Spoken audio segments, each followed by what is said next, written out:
It's certainly a morbid subject to discuss, but we've all likely talked to our friends about how we want to go out. No doubt for a lot of people, dying quietly in their sleep would seem like a good option, a kind of painless, non-messy exit, perhaps involving one last dream. Nobody wants to leave this planet slowly, wasting away in pain, or maybe even losing their minds. And while it might be fast, it's likely no one would like to go out in an extremely violent way. Then there's the ironic death, and there's plenty of those. We might recall the man in the US in the 80s who avoided the electric chair after appeal, then accidentally electrocuted himself in his cell and died. With that in mind, welcome to this episode of the Infographic Show, the strangest ways people have died. 13. The irony of dying while keeping fit. We'll give you just one famous example of a victim of irony, and that is the case of the former American jogging guru Jim Fixx. He wrote The Complete Book of Running in 1977, and it became a bestseller. In fact, he's said to be one of the main people that started what was called America's fitness revolution. Fixx had once been overweight and also a heavy smoker, but then he started his exercise regime, sold his books, and told the American people that running was the secret to having a long life and good health. He died of a heart attack while running when he was just 52 years old. Okay, so that's perhaps not so strange, and will get stranger, but we just wanted to give you an example of death by irony. 12.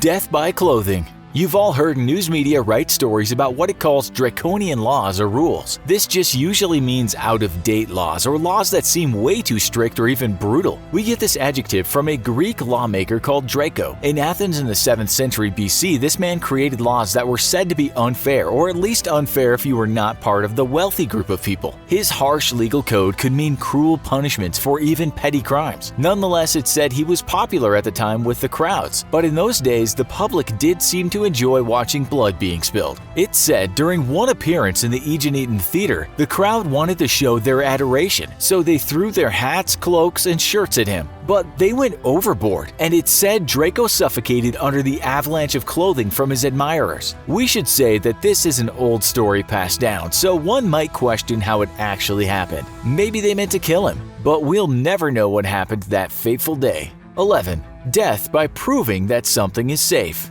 You may have heard about this one as it's popped up in various TV series from time to time. The story is of a Canadian lawyer called Gary Hoy. On July 9, 1993, he was taking people on a tour of the Toronto Dominion Centre, a building of many floors with a lot of glass windows. He wanted to demonstrate to the people just how strong the windows were, as rightly some folks were concerned about such a high glass-fronted building. To do this, he did something he'd done before and threw himself at a glass window to show that the glass was very strong. He was right that the glass didn't smash, but on this occasion, the window popped out of its frame and Hoy fell a long way to his death. An engineer later told the Canadian media, "I don't know of any building code in the world that would allow a 160-pound man to run up against a glass and withstand it." That might have been some shock for the bystanders. 10. Same but different. This is another story of a lawyer trying to prove a point to people and in doing so, killed himself. The man was an American lawyer called Clement Vallandigham, and in 1871 he was representing a client that was accused of murder. The lawyer was trying to prove that the victim wasn't murdered but had accidentally killed himself. He tried to show how this might have happened and accidentally shot himself. He died, but his client got off the murder charge. 9.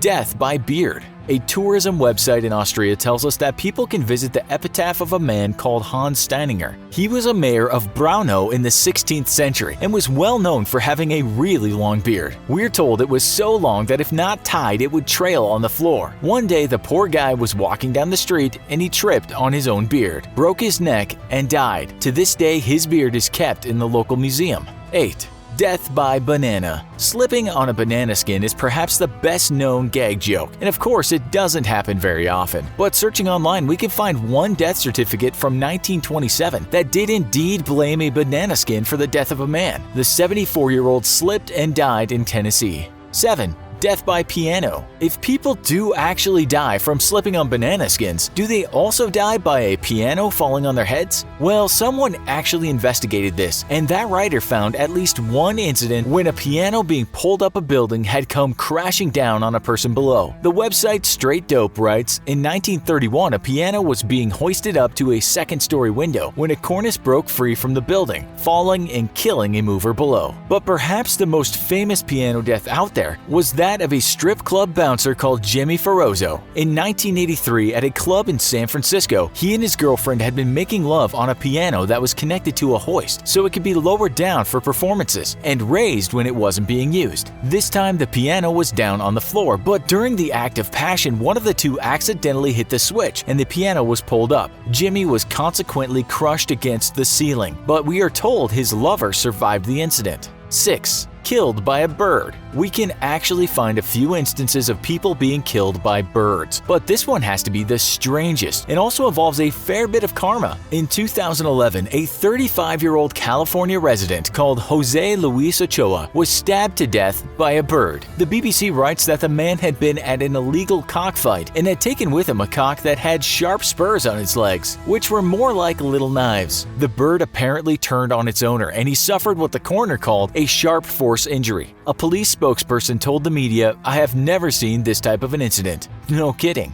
5. Killing your son. The snake. In 2013, a Japanese man called Takuya Nagaya had apparently been acting a bit weird at his parents' apartment in Okazaki City. He had been slithering around like a snake. Of course, his father came to the rational conclusion that his son had been possessed by some kind of snake demon. He then did the next rational thing and took matters into his own hands. Well, we should say head and teeth. Reports tell us his son died from injuries sustained while the father was trying to get the snake out of him by biting and headbutting him. You can only imagine what the scene must have looked like. 4. A cow through the roof. The BBC reported in 2013 that a Brazilian man was killed in his bed when a cow came crashing down through his roof. Somehow the rather large animal got into his asbestos roof and fell right through it. Apparently this wasn't the first time a cow had fallen through a roof in this rural area. The 45-year-old died from internal bleeding. 3. Death by slug. Many of us might have done some silly things just because we were dared to do it, or we wanted to win some money or just show off. This goes wrong all the time, and you can find endless video clips of Darwin Award types of stunts online. In November 2018, the world's media reported the death of an Australian man called Sam Ballard, who had died aged 28. 8 years prior to his death, the skilled rugby player had been at a party with friends in Sydney. No doubt quite a bit of alcohol had been consumed, and during the party, a slug turned up on the scene. Ballard's friends, writes The Independent, dared him to eat the slug. That he did, but as a result, he became very sick. He was taken to a hospital, and it was found later that he had been infected by a parasite known as rat lungworm. This ended up paralyzing the young man and was the reason he died some years later. 2. Death by cockroach. You shouldn't eat slugs, and you also probably shouldn't eat cockroaches. The BBC tells us that in 2012, a man from Florida by the name of Edward Archbold had entered himself into a live cockroach eating competition. He had done well, devouring dozens of the creatures, but it also killed him. The coroner ruled that his death was caused by asphyxia due to choking and aspiration of gastric contents. In short, he had choked on cockroach body parts. 1. The body of Christ. We know that some Christians will take into their mouths something that symbolizes the body of Christ, but one Canadian man took this a step further in 1987. According to the Toronto Globe and Mail, a man called Franco Brune had been taken in by police and left in the cells. It turns out that in the cell, the man had made use of a small Gideon's Bible by swallowing it. He choked to death on it. News reports tell us that for this mentally unwell man, the swallowing of the Bible to him was some form of symbolism or allegory, as though he was trying to purge himself of the devil by consuming religion. An American rock band once said, "Do you realize that everyone you know someday will die?" It's pretty obvious, but it's also quite a sobering thought. None of us will be here in, say, 130 years. Maybe this video will still be out there, a digital antique, and people will laugh at how weird we communicated when they see what you guys have written in the comments. So today, we will embrace the fact that one day we will all die, and you, my friends, can now sit back and enjoy what we call the World Cup of ridiculous deaths. Number 8. Don't get friendly with some wild animals. Some people in this world of ours have mistakenly thought that wild animals are not actually that wild, and so they've gotten up close to what we might call natural-born killers in the animal kingdom. Arguably, the most famous case was that of a guy named Timothy Treadwell. If you haven't seen the movie about his exploits called Grizzly Man, we suggest you do at some point. Treadwell spent many of his summers in Alaska living among grizzly bears, animals that can rip a person's face off with one swipe. These animals are certainly fluffy and cute, but they are not the kinds of things we suggest you treat like a teddy bear. Treadwell was actually cautious with the bears, but he also got up close to them. Too close. After 13 summers with the bears, parts of his clothing were found inside the stomach of a 28-year-old grizzly. His girlfriend was also eaten. So yes, you have to be careful when you're around wild animals. It should be obvious, but it obviously isn't obvious to some people. There are a few recent cases of people being killed by wild animals. We don't mean to make fun of these people since their families are still grieving for them. But if we don't say anything, then we won't get the message across that you should not get up close to these certain beasts. In 2018, a man in India decided he wanted a selfie with a bear. It didn't end well, since the apex predator mauled him to death. Maybe you think that's unusual, but quite a few people have taken mortal selfies with wild animals. In fact, the BBC reported in 2018 that there had been a spate of deaths in India because people thought they could take selfies with elephants. Our advice is don't do it. It's not worth the likes on social media. In 2016 in China, a man thought it'd be a good idea to get up close to a walrus at a wildlife park and take a selfie. The walrus wasn't playing around though and pulled the man into the water and killed him. A zookeeper also died while trying to help the man. In 2015, officials at Yellowstone National Park had to issue a stark warning to all visitors. That was, please stop trying to take selfies with bison. Yep, there had been lots of cases of people doing this, and while no one died, some people suffered very serious injuries after being tossed around like a doll. It's like this, some folks hit flies away with their hands. They don't like flies. Well, some animals don't much like humans being around them. Some of them even want to eat you. Unfortunately, it gets worse than this, as you'll now see. Number 7. The gun just went off. If you search online for people who accidentally shot and killed themselves, you'll find that it happens quite often. Guns are not toys, and that's why they have safety mechanisms. There are too many cases of this happening to mention, and a lot of them happened in recent months and years in the USA. We found another case of a partygoer dying when messing with a gun. This happened in India in 2018. 3 guys were drinking when one man started showing off his pistol. The gun accidentally went off and the man died. It was reported in some Indian media that the guy was actually playing the game Russian roulette. He lost. If you don't know what that game is, it's putting one bullet in a chamber of a revolver, then spinning the chamber, and then you put the gun to your head and pull the trigger, hoping that the bullet isn't the one in the chamber. You'd think someone would have to be crazy to play that game. But if you look online, you'll find plenty of people who have died this way. Some cases are quite recent and happened in the USA. In Thailand in 2017, a man played this game with his wife. That was a very bad move because he ended up killing her. Be careful what you shoot at, too. In 1982, some guys in Arizona thought it'd be fun to shoot at a massive saguaro cacti. One of the men shot at a 26-foot-tall cactus, and a bit broke off. It landed on him and crushed him to death. The moral of the story is never ever play with guns. Don't become a statistic. Don't end up being talked about on the infographic show. The next dumb way to die is arguably even a bigger killer around the world. Number 6. Death by mushroom. Mushrooms grow everywhere, and some of the edible ones sometimes look a bit like the poisonous ones. You wouldn't believe how many people just pick up some wild mushrooms, go home, eat them, and die. There are so many cases, and it seems most mushroom deaths happen in Asia, but not all. In 2019, one French woman died and 3 others were hospitalized after they had picked up some wild mushrooms they believed to be porcini mushrooms. They weren't. They were a mushroom known as a death cap, which doesn't sound like something you should eat. The lesson here is you should never pick your own mushrooms unless you are a mushroom expert.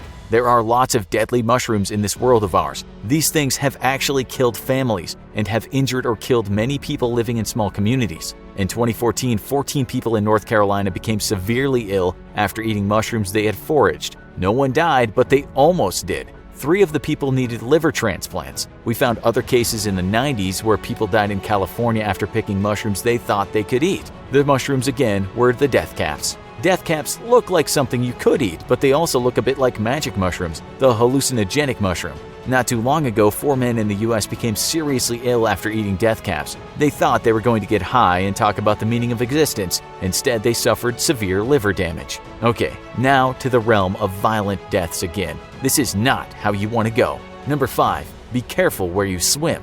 It's not really a dumb way to die if you just swim and something decides to eat you. But it's quite dumb if you've seen all the don't swim signs that tell you the water is full of massive crocodiles. It's happened in Australia in recent years, with one case involving a young man ignoring the signs and taking a dip. That swim ended up with the man being partly eaten by a croc. It's happened in the ocean, where massive saltwater crocodiles have taken people's lives, but it's also happened in rivers. There's a stretch of water in Australia called East Alligator River. Would you want to enter that river? Well, the authorities in recent years have been saying people know very well that they should not go in the water, but they do it as a kind of dare. Some parts of this river you can wade across, and there's a notorious crocodile hotspot called Cahill's Crossing. One guy tried to cross in 2017 and he didn't get very far. A croc took him and killed him. When he was taken, he was only standing in ankle-deep water. You should always do what those signs tell you. We're not even going to mention how many drownings there are when people swim in the ocean when signs say don't because of the conditions. Just do what you're told, that's our advice. The next one probably kills more people than anything on this list. Number 4. Treating cuts. We'll make this one short. Our advice is if you cut yourself and you have an open wound, then get it treated. Don't just ignore it because the cut might become infected. You know what? Scores of people don't treat their wounds and later they die from infection. In the 17th century, there was a famous case and involved a composer named Jean-Baptiste Lully. This guy loved dancing, and one particular dance he enjoyed involved banging a staff on the floor. One day he missed the floor and he hit his foot. This caused a pretty serious wound and it led to an infection. Lully was told at the time that this infection could kill him and his leg would have to be amputated. The man said, "No, if I lose that leg I won't be able to dance anymore." He died soon after. Now for something we might call completely disgusting. Number 3. Overeating.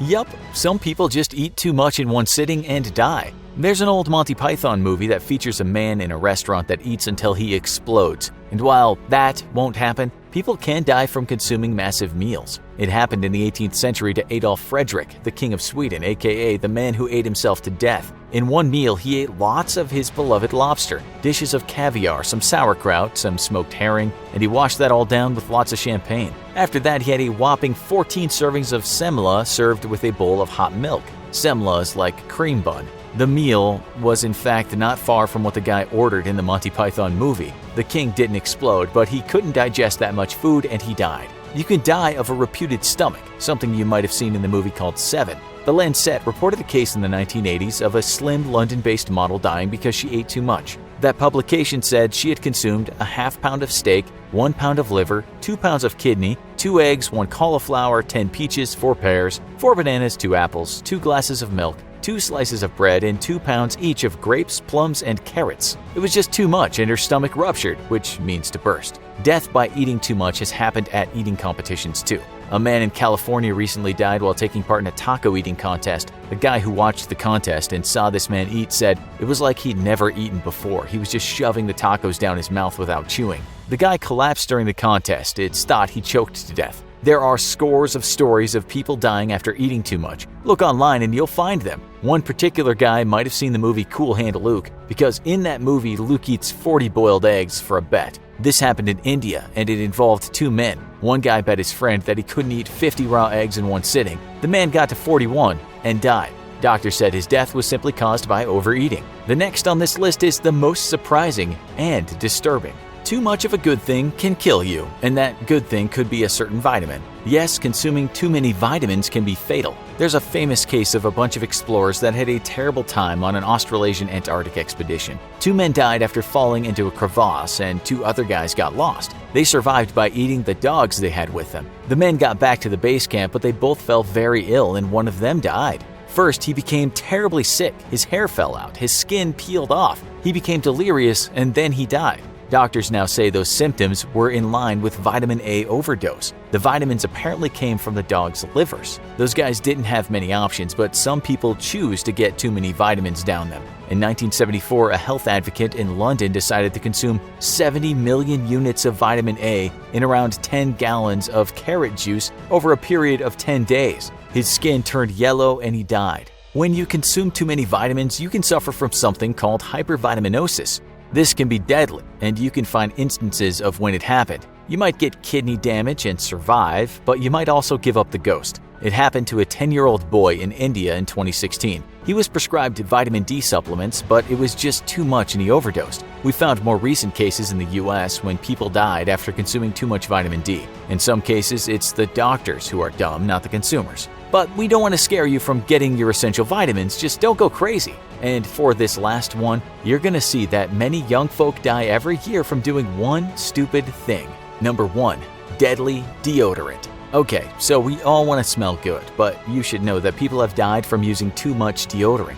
These are sad stories since the victims probably had an issue with how they smelled or what some people had said to them about their body odor, but they really shouldn't have gone crazy with the spray. In the 90s, a UK teenager died after spraying himself with deodorant all the time. It wasn't the fact that the stuff killed him by getting in his skin, but the fact that he sprayed it too often in a confined space. He died because over time he just inhaled too much spray. The autopsy showed 0.37 milligrams of butane per liter was in his blood. A level of 0.1 milligram per liter can kill you. It happened another time not that long ago in the UK. A young man was obsessed with his smell and he used deodorant all the time. In fact, an investigation found he had 45 cans of the stuff in his room. He inhaled too much and died. His mother later said he would not take showers but would stand there with deodorant and spray half of the can on him. You can actually find lots of deodorant deaths that happened in the UK and the US over the last few years. It's happened to both boys and girls. We won't mention them all because there are way too many. What we will say is that you should know this can happen. We don't mean to make fun of those people, we want you to know the dangers. That's why those sprays usually come with the warning, use in well-ventilated places. Let's be honest, Americans aren't the most cautious people. Just ask Florida Man when he calls you for bail money. But some risks and bad decisions don't work out too well. Some end with people going down in history in the obituaries. Here are some of the dumbest ways Americans have managed to get themselves killed. Robert Dreyer maybe shouldn't have been driving anymore. The Florida man had just turned 89 in 2017 but was reluctant to surrender his license. Sure enough, while out for a drive, he crashed into a fire hydrant. A routine accident, except that the crash also managed to break the water line connected to the hydrant. This created a massive burst of water pressure, and when Dreyer stepped out of the vehicle to check the damage, the old man was pulled into a massive sinkhole and disappeared into the ground. Witnesses tried to help but were unable to get past the surging water, and Dreyer drowned in a freak deadly fender bender. He wasn't the only Florida man to meet an unexpected end.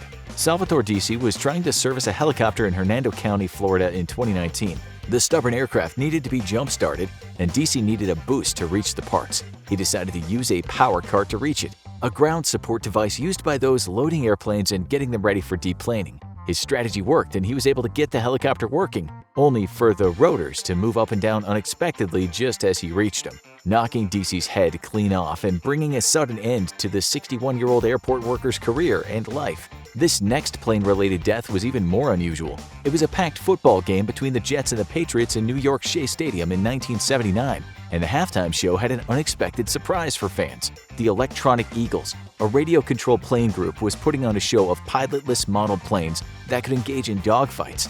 But this day, the planes seemed to be getting unusually close to fans. People started getting nervous when one of the planes crashed into the field, but the show went on until one man controlling a model plane shaped like a lawnmower lost control. The model plane spiraled, crashed into the crowd, and seriously injured the unfortunate John Bowen, who died 4 days later. While it was ruled an accident, it cast a permanent shadow over the Electronic Eagles. But sometimes a car will do just as well as a plane. John Hutcherson and Francis Brougham were two friends who loved to get drunk. After a night of partying, Brougham was 2 sheets to the wind, so Hutcherson drove them home. The only problem was he was drunk too. During the fatal 2004 ride, Brougham stuck his head out the window and promptly hit a telephone wire, decapitating him. But Hutcherson was too drunk to notice and continued driving home for 12 miles before falling asleep and leaving Brougham's body in the car. It was found the next morning by a neighbor, and Hutcherson claimed to never notice. Brougham's family seemed to believe him, asking a judge for mercy for the drunk driver. This next unfortunate victim was killed by lava, in a sense. Who doesn't love a lava lamp? Those retro home decorations with those hypnotic blobs bouncing up and down still have their fans, and they're much safer than actual lava, if they're handled properly. They're supposed to be heated by a bulb in the base, but Philip Quinn of Kent, Washington had an idea for how to speed it up in 2004. He decided to put the lamp on the stove and heat it. It worked, a little too well. The lava lamp overheated, the glass exploded, and Mr. Quinn took a shard of glass directly to the heart and died soon afterwards. Not exactly the eruption of Pompeii. Sports injuries aren't the most common cause of death, but this one was especially painful. Dick Wertheim was a tennis lineman who would become famous in 1983 when his name became unfortunately prophetic. He was working as an officiant when Swedish tennis phenom Stefan Edberg sent a serve in the wrong direction and hit Wertheim directly in the groin. Wertheim recoiled in pain, fell backwards out of his chair, and hit his head on the hard ground. He was taken to the hospital unconscious and died 5 years later. Wertheim wasn't a healthy man, and there were extended legal battles over what killed him, but the International Tennis Foundation made one big change: no more linesmen sitting down during matches. This next daredevil failed a spot check in the most shocking way. Ivan Lester McGuire was a veteran skydiver, and he had gone to his next mission, working with other parachutists in North Carolina. For part of a mass dive in 1988, McGuire decided he would film the other divers as they descended to Earth. Once the others had gone, he made sure his camera was set for recording, got into position, and jumped out of the plane. He had just forgotten one little detail: to put on his parachute. Instead of capturing the other divers as they approached the ground, he managed to capture the fast-approaching ground as he free fell toward a fatal impact. A shocking end for a man who made over 800 jumps. One of the most common ways to die? Getting on the wrong side of the wrong animal. Jose Luis Ochoa wasn't exactly a friend to the animals. He liked to attend illegal cockfights in California, and he'd been cited before for training roosters to fight. But in 2011, he had a way to make the cockfights even more exciting, strapping blades to the limbs of the birds to make it easier for them to kill each other. Well, karma got the bird-brained crook. While trying to wrangle one of those birds, it managed to stab him in the calf and he began to bleed profusely. He waited 2 hours to get medical treatment, likely trying to come up with another explanation for his injury, and died soon after arriving. This next death was also caused by cruelty to animals, but these animals were a lot smaller. Edward Archbold was determined to live up to his Florida Man title, and what better way than to win a cockroach eating contest? The challenge, hosted by a lizard store in 2012, offered a grand prize of an expensive python, a deadly animal in its own right. But Archbold was done in by much smaller animals. After eating a large number of roaches and worms, he started choking and vomiting. Unable to clear his airway, he collapsed and died outside the store. While his cause of death was never conclusively determined, most believe that the hard, dry shells and the legs of the cockroaches could have easily gotten stuck in his throat. But you don't always have to kill animals to get killed by them. Erica Marshall might have been a Florida woman, but she was a friend to the animals. She was an experienced veterinarian who specialized in treating horses and was working with the hyperbaric oxygen chamber, commonly used for wound care. But several things were overlooked. The horse apparently hadn't been sedated before being led into the chamber, and its metal shoes hadn't been taped over. That, combined with the high oxygen pressure, was a deadly combination. The horse started kicking, causing sparks, which led to a fire, followed by a massive explosion that could be heard 30 miles away and killed both Marshall and the horse. But one man managed to get killed not by an animal, but by a plant. It was 1982 and David Grundman was out for some target practice. The Arizona man was using his shotgun to shoot some signs, and he then turned his attention to another target, the massive saguaro cacti growing in the desert. These cacti aren't the ones you get in a pot at the garden shop. They can be over 20 feet high and live to be over 100 years old. That didn't stop Grundman from shooting at one, and before he knew what happened, the massive spiny limb from the plant landed on him and crushed him. This death became so famous it was immortalized in a song by the Austin Lounge Lizards. The next fatal stunt proved that more isn't always a good thing. It was 1997 and a group of teenagers from Napa High School were enjoying a senior trip to a local water park. A group came up with the idea to just see how many people could fit in one water slide at a time, and the answer was apparently fewer than they hoped. No one knows exactly how many teenagers crammed themselves into that slide, but a portion of the slide opened up due to the weight, dropping the passengers 40 feet. The accident injured 32 people, including 18-year-old Quimby Galati, who died of her injuries. This next man might have valued his cell phone a little too much. Roger Miro had lost his phone. The 56-year-old Chicago man had a suspicion that it might have been thrown out, so he decided to dig through the apartment building's garbage disposal. Unfortunately, he didn't check exactly how the trash was handled in the building. The man went missing, and no one knew what had happened until his wife reported the absence later that day. An investigation found him crushed to death by the industrial-strength trash compactors in the garbage. While his death was ruled a tragic accident, many residents called for better warning signs around the trash chute in the future. But not even the most famous are immune to the most ridiculous deaths. Governor Morris was a founding father and one of the Constitutional Convention's most ardent opponents of slavery, as well as a senator from New York. But in 1816, his wisdom in matters of politics didn't extend to wisdom in self-medicating. He had been plagued by a painful blockage in his urinary tract and decided to clear it out himself with a piece of whalebone he used as a catheter. Naturally, this only made things worse, and Morris soon died from internal injuries and infection, which must have led to an interesting day at the medical examiners. This next case took defending his client a little too far. Clement Vallandigham had a controversial life, being an Ohio congressman who was arrested and expelled from Congress for his opposition to the Civil War. He brought that same reckless spirit to his later career as an attorney. In 1871, he was defending Thomas McGeehan, who was accused of murder in a barroom brawl. Vallandigham's argument was that the victim had likely shot himself while trying to pull out his pistol, and decided to demonstrate that this could result in an accidental shooting. It worked, a little too well, as Vallandigham fatally shot himself in front of the entire courtroom. While he died the next day, his mission was accomplished. McGeehan was acquitted of murder. This next man could escape anything except a ridiculous death. Harry Houdini was the king of escapes, pulling off daring feats of survival like escaping from water tanks while in straitjackets or being buried alive. But his undoing was a lesser-known stunt of his. Houdini would frequently dare onlookers on stage to punch him in the stomach, protecting himself with a special suit. But one day, a man named Jocelyn Gordon Whitehead approached Houdini in his dressing room to test his ability. He punched Houdini several times in the stomach, causing internal damage. Houdini died several days later of a ruptured appendix, which may or may not have been caused by the punches, but many suspect Houdini would have been aware he had appendicitis if he hadn't already been in pain. Another woman traveled the world until she came to a sudden and shocking stop. Isadora Duncan dazzled the world as a dancer and traveled around much of Europe far from her San Franciscan home in the early 1900s. She performed up to age 50 when she boarded a luxury French car while wearing a long silk scarf. The scarf was a hand-designed gift by a Russian artist, and while her friends urged her to wear a coat instead, Duncan wanted to show off the wrap. While she was riding, the flowing scarf became entangled in the wheels and axle and yanked her back harshly. Her neck was broken and she died instantly. One of the few people to die in a car accident that didn't involve a crash. In 1984, an American matinee idol met a disturbing end. John Eric Hexum was a fast-rising action star who had just won the lead role on the new CBS drama Cover Up, playing a CIA handler. He may have taken his role as a daredevil hero a little too far. While filming a scene with a real handgun, Hexum was frustrated by a delay in filming. He decided to play Russian roulette with the unloaded gun, which had one blank round in it. But the blank used paper wadding and was shot out from the gun with such force when Hexum pulled the trigger that it shattered part of his skull, causing a fatal brain hemorrhage, ending his promising career and dooming the series as it barely begun.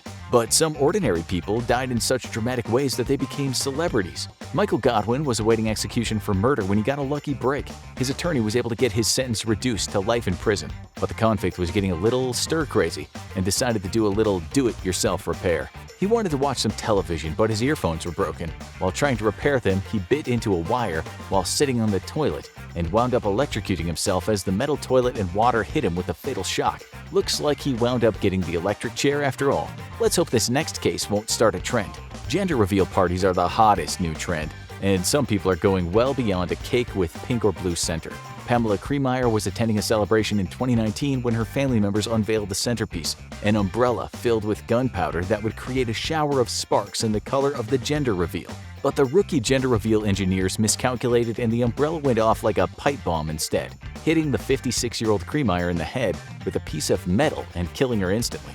A woman sitting in her apartment watching TV when she smells something that puts her off her macaroni and cheese dinner. She can't quite work out what the smell is, but the first two things that come to mind are rotten eggs and rotten cabbage. She's tired, so she goes to bed. But when she wakes up the next morning, that awful smell is even stronger. The stink is so bad that she gags. It feels as if somewhere in the house rats are decaying in one big heap. Then she notices that the smell seems to be coming from the apartment next door. That's enough to make her call the cops, even though the young guy who lives next door looks healthy and nowhere near his expiration date. When the cops enter that apartment, they too gag when they see the bloated corpse in front of them. Let's now go back in time. That guy that died was named Jack. His neighbor was right about him regarding her assumption that he was fit and healthy. His downfall was the fact that he worked out too much. Jack had injured himself and he had to take very strong pain medications following an ambitious attempt to clean and jerk much more than his own body weight. This was Jack's downfall because those medications brought on severe and chronic constipation.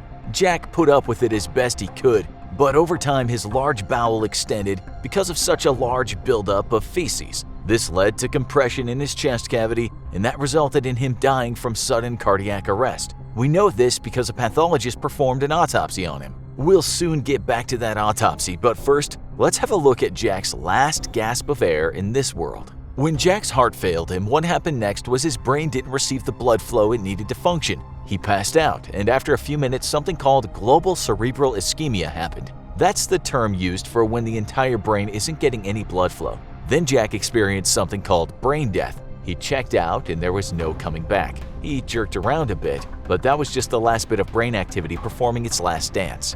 Now it gets messy. What happened next is Jack's body began the first phase of its post-death performance. This is known as primary flaccidity, and it basically means that all his muscles relaxed. At this point, his jaw dropped open by itself. Around the same time, that coffee he'd drunk in the morning bloomed at the front of his pants in the form of urine. As for that backed-up feces he'd never been able to eject, that left his sphincter and made a big mess on the couch where he was sitting in his underwear. Jack then started to turn a shade of white, which is something in the death business they call pallor mortis. It's the process of the blood draining from the veins. This usually happens at around the 20-minute mark. Next up for Jack was the stage known as algor mortis, which is when the body starts to cool down. The human body is quite the toasty environment and usually has a temperature reading of anywhere from 97 degrees Fahrenheit to 99 degrees Fahrenheit. When someone is dead, that temperature will drop and level out at the temperature of the surroundings. Jack left his window open, so it was chilly in the room. This actually slowed down his decomposition, but it also opened a door to insects, who saw Jack as an ideal host for their eggs. What happens around that time is blood starts to pool where it can. With Jack's heart not pumping blood around his body, it's gravity that rules blood flow. In Jack's case, he was lying face down, so the blood started to pool as gravity pulled it down. This process, called livor mortis, starts at only about 20 minutes, but those purple patches on the body usually start to form at around the 2-hour mark. They become more pronounced as time goes on. Jack sat like this for a while, and then after about 4 hours, his muscles started to get very rigid, and he started to look pretty damn scary. This is the part of the process called rigor mortis. It's basically due to biochemical changes in the body. Jack's mouth was all twisted. He looked like someone who died after seeing a ghost. But it's actually a myth that people die with expressions of fear on their faces. The weird, sometimes pained expression is just the body going through the rigor mortis process. That process starts with the eyelids, hence those scary open eyes you see on dead people. It moves all the way down the body until it reaches the toes. Jack's body was extremely stiff at the 12-hour mark, at which point it would have been hard to move his limbs around. He remained looking like a statue for a good 2 days, which is quite normal. After that, his body started decaying some more, and the stiffness gave way to another relaxation stage known as secondary flaccidity. It's at this stage that the skin starts to shrink a bit. And if you'd seen Jack at this point, you might have thought his hair and nails were growing. That wasn't happening, it was just his skin receding. Okay, so Jack's been dead over 2 days now. He's pooped his pants, he's relaxed, and he's stiffened, and then he's relaxed again. Now it's time for the massacre, what some people call the cannibalization of the body. It depends on the temperature, but in general, people will start to show the signs of decomposition after around 3 days. People start decomposing pretty much as soon as they die, but it usually takes a few days for that decomposition to start making the dead look very dead. You see, Jack's body used to be maintained when it was a living organism, but when Jack died, his immune system no longer worked, and all that bacteria in his gut and elsewhere were free to explore his body. You could say that Jack started eating himself. Protein started decomposing, and all that bacteria started to digest his body. This stage of decomposition just made Jack turn a shade of green at the beginning, but it soon started to make him look pretty ugly and smell really bad. After about 5 days, Jack started to bloat and blisters formed at various points on his body. What was happening is he was fermenting, and that's because the feeding bacteria was creating gases in the body. It's generally what happens when you ferment stuff, including the human body. It's why a dead body sometimes emits a foul stench through its mouth. That gas has got to go somewhere. If you want to know why dead bodies smell so bad, you need to know what gases are emitted from the corpse. One called cadaverine is renowned for having the malodor of rotten fish. Putrescine also has notes of dead fish. Scatole smells like poo. Hydrogen sulfide smells like rotten eggs. Dimethyl disulfide smells like acrid garlic mixed with dead fish.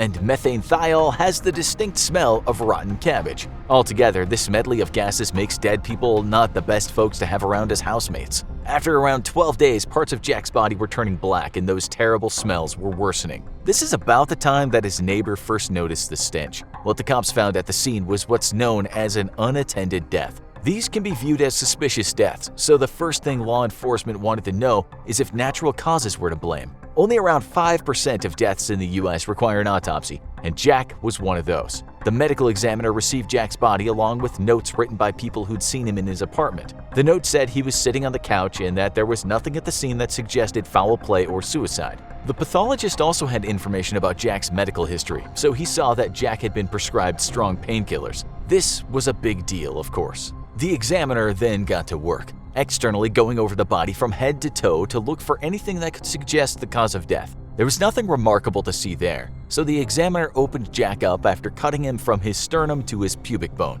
Jack was still a little bloated, so the examiner had to take a step back when some gas escaped from the body. Once he cut through the skin, fat, and muscles, the examiner opened Jack's rib cage. He actually used a pair of shears to do this, a tool not unlike ordinary garden shears. Now that he has the keys to the kingdom, he could start removing Jack's organs. The first removal saw Jack's heart, lungs, throat, and tongue go. Then he took out the stomach, liver, and the pancreas, followed by the bladder, bowels, and reproductive organs. The tricky bit can be removing the tongue without causing a scar that will upset the grieving family and friends. But every medical examiner knows how to get to the tongue without making a visible scar someone will see later. So now Jack's hardly himself at all as the examiner looks at, weighs, and slices open various organs. He's pretty much looking for anything out of the ordinary, and in Jack's case it was pretty obvious what had happened. Once the cause of death was determined, Jack's organs were put back into his body and he was sewn up. The reconstruction job doesn't mean everything goes back perfectly into place,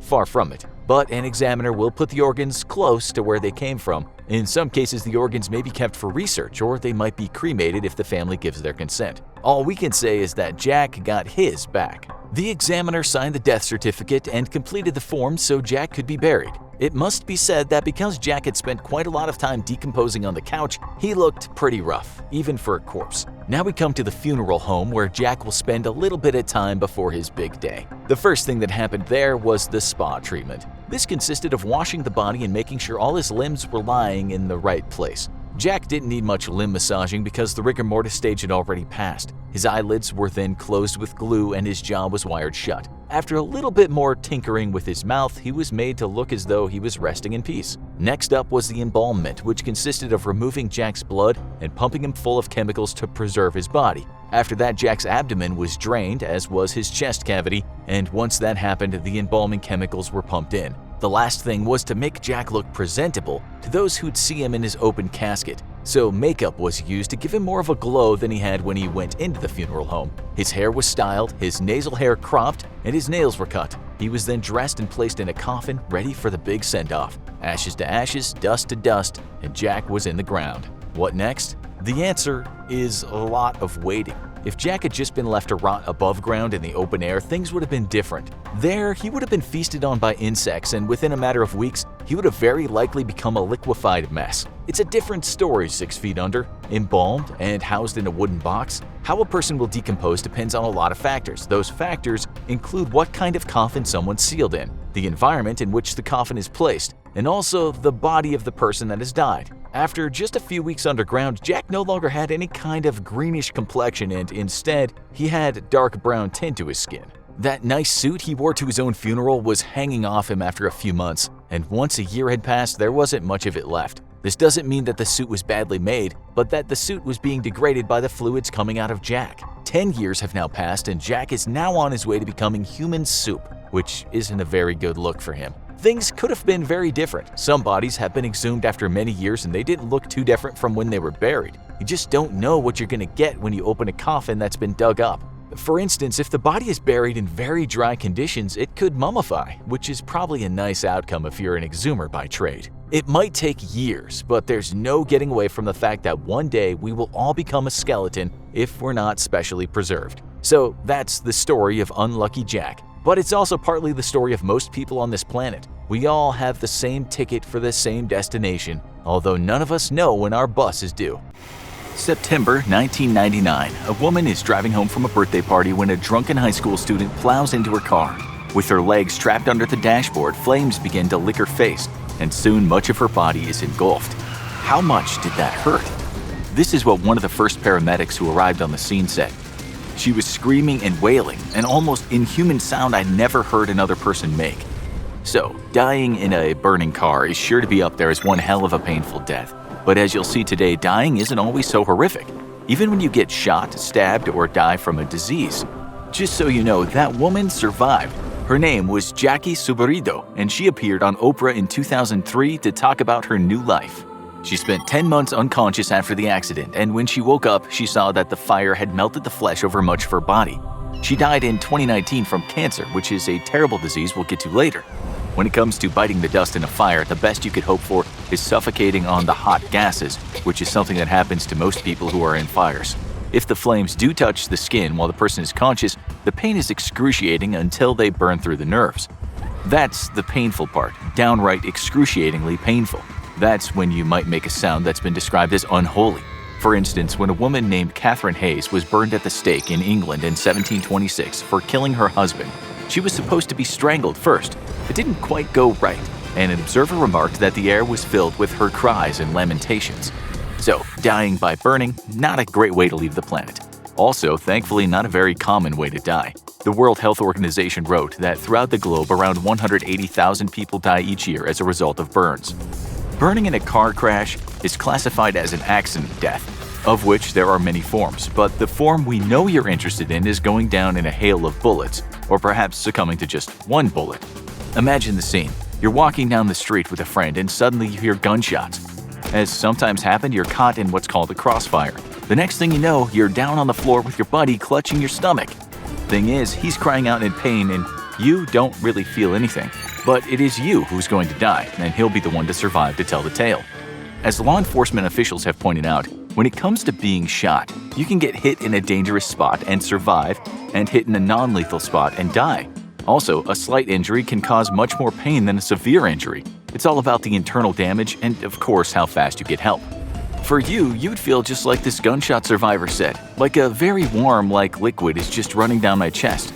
He said he didn't even feel the impact, he just felt the blood. You're bleeding out, but all you really felt was a thud in your chest as if someone had punched you. It can all happen so fast that the initial hit doesn't really hurt. Although we came across one guy who said he was shot in the genitals, and the pain was apparently excruciating. First, there is shock, and then the pain comes in all its glory. The guy who was hit down below was in pain for months. In your case, your friend is rolling around yelping like a dog on fire. That's because he's taken 2 bullets in 2 of the worst places when it comes to pain. One in the knee that has shattered his kneecap, aka patella, and one in the foot that smashed some of those little bones in there. If the patella was smashed, it transmits the pain to other parts of the leg, such as the femur, and that's one reason why getting shot there hurts so much. What has happened to you is the bullet has entered your chest, and because of something called the hydrostatic shock wave, much of the tissue inside your chest has been damaged, including your aorta, the largest artery in your body. The mortality rate for being shot in this place is somewhere between 92 and 100%. Your death is almost painless and very fast. Here's what one guy said happened to him after being shot just before he passed out. When the bullet hit me, surprisingly, it didn't hurt at all, not one bit, which shocked me. I remember thinking, that felt like someone just chucked a small pebble at me. But he could have easily died despite the lack of pain. When this guy finally came around, he explained stage 2 of his injury like this. The bullet entered my side just above my right hip and traversed diagonally upward and lodged itself just below my left ribcage. Instead of pain, there was a burning, aggravating sensation in my stomach area. There's no universal feeling when you get shot. Survivors talk about feeling numbness, to just having a bizarre feeling, to pins and needles, to a dull ache, to getting hit with a baseball bat or even stung by something. Some of those people said the treatment hurt more than the initial contact, possibly because of the initial kick of adrenaline. If it is indeed a fatal shot and your blood pressure drops catastrophically, you are in more shock than pain. You'll feel confused, you'll start struggling to keep conscious, and within just a couple of minutes you can be dead. It can be fast, and just be glad that you didn't get shot in the stomach. That is extremely painful as toxins are released into other organs. As the experts say, this kind of ordeal can cause multisystemic traumatic injury, meaning the bullet inside you can cause all kinds of damage. Without treatment, this could lead to peritonitis and deadly sepsis. It would be an awful and exquisitely painful way to die. You can easily die from being shot in the leg if the arteries are damaged. We found a guy who shot himself just above the knee, and the coroner ruled the cause of death was from a buildup of blood around the heart, something called cardiac tamponade. This happened when his iliac arteries were damaged, arteries that provide blood to the pelvic area. We don't know what happened to him, but we do know what happened to a soldier named Nick Lavery after he'd taken a bullet to the leg in Afghanistan. The brave man subsequently put himself on the line of fire to save an infantryman, but despite the movie-like heroics, that one shot was a lot worse than a Hollywood movie might suggest. The guy described as almost indestructible was hit close range by a bullet from a PKM 7.62mm machine gun. The medic later said it couldn't have been much worse since the bullet shattered his femur, a very painful injury, and severed his femoral artery. His heart then started pumping large amounts of blood to his leg, and the medics saying he would certainly have died without fast intervention. He still lost his leg above the knee. In U.S. war zones, 90% of preventable deaths are due to uncontrolled bleeding, but if someone is there to stop the hemorrhaging, a person can usually survive. That same medic said sometimes men die from a collapsed lung when people are shot in the chest, something that's highly distressing and painful. Air builds up between the lung and the chest wall, and it keeps building. That's when you might see someone with blood coming out of their mouth. It's enough to shock anyone, especially as breathing is so hard. Then the low oxygen levels, also known as hypoxia, can lead to unconsciousness. Blood loss can lead to shock, and the person can easily die a very horrible death. We found a guy who was shot in his lung and other parts of his body during a burglary. He almost died and said it was the worst experience of his life. In his own words, he said, lying there with a hole in your lungs and liver, with your girlfriend crying over you, lying there uncertain of what just happened, not knowing what to do, not knowing if you're going to die, that part hurts. But that's just it. With so much adrenaline helping him cope, he said the mental anguish of losing his life was worse than the physical pain. Everyone is different, of course, but getting shot in the lung or bleeding out from a shot in the leg is always a terrifying ordeal. If you think dying by someone else's bullet could never happen to you, a paper published in the U.S. National Institutes of Health said firearm homicide is the second leading cause of injury and death among youth 10 to 24 years of age. That is in the USA at least. If you were in, say, the UK, things might be different. Since you can't buy guns with the same ease as in many parts of the US, extreme violence is often perpetrated with a knife, but cold, hard blades can be just as deadly. According to a study undertaken by the Impalement School of Medicine, 1/3 of the patients they studied with bullet wounds died, while only 7.7% of patients with stab wounds died. Many stabbing survivors have talked about their ordeal online, with a lot of those folks saying that they felt like they'd been punched. One of them said, "I never felt the actual stabbing, but I heard a girl screaming that he'd stabbed him, and the realization of a warm, wet patch on my then slender tummy." Knives might not seem as dangerous as guns, but it's so easy to have a major artery hit and die from blood loss. If you're unlucky enough to be hit in a major organ, not much can be done to save you. Victims are often in too much of a state of shock to really understand the pain. But as they bleed out, they will start to look very pale. They might also get a headache and feel nauseous. That's what happened to MMA fighter come Major League criminal Lee Murray. This is what he said happened after he got stabbed. "Blood was literally flying out of my chest like a yard in front of me." This is how he described the pain. "I didn't feel nothing at all." We'll come back to arguably the most painful kind of accidental death later, but let's now discuss what will likely take many of you from this earth, statistically speaking. Imagine it's just a few years from now and you've got a ringside seat in the metaverse, watching Jake Paul come out of retirement to fight a partially blind 75-year-old former boxer with debilitating arthritis in his hands. The mismatch has made you furious, and since you're incredibly unhealthy, that fury plays havoc on your tender heart. The buildup of plaque in your arteries means you have coronary heart disease. As Paul goes down in the third and starts to cry, you stand up from your chair and scream for joy. You see stars, you become lightheaded, a sudden sharp piercing pain in your chest spreads out across your torso.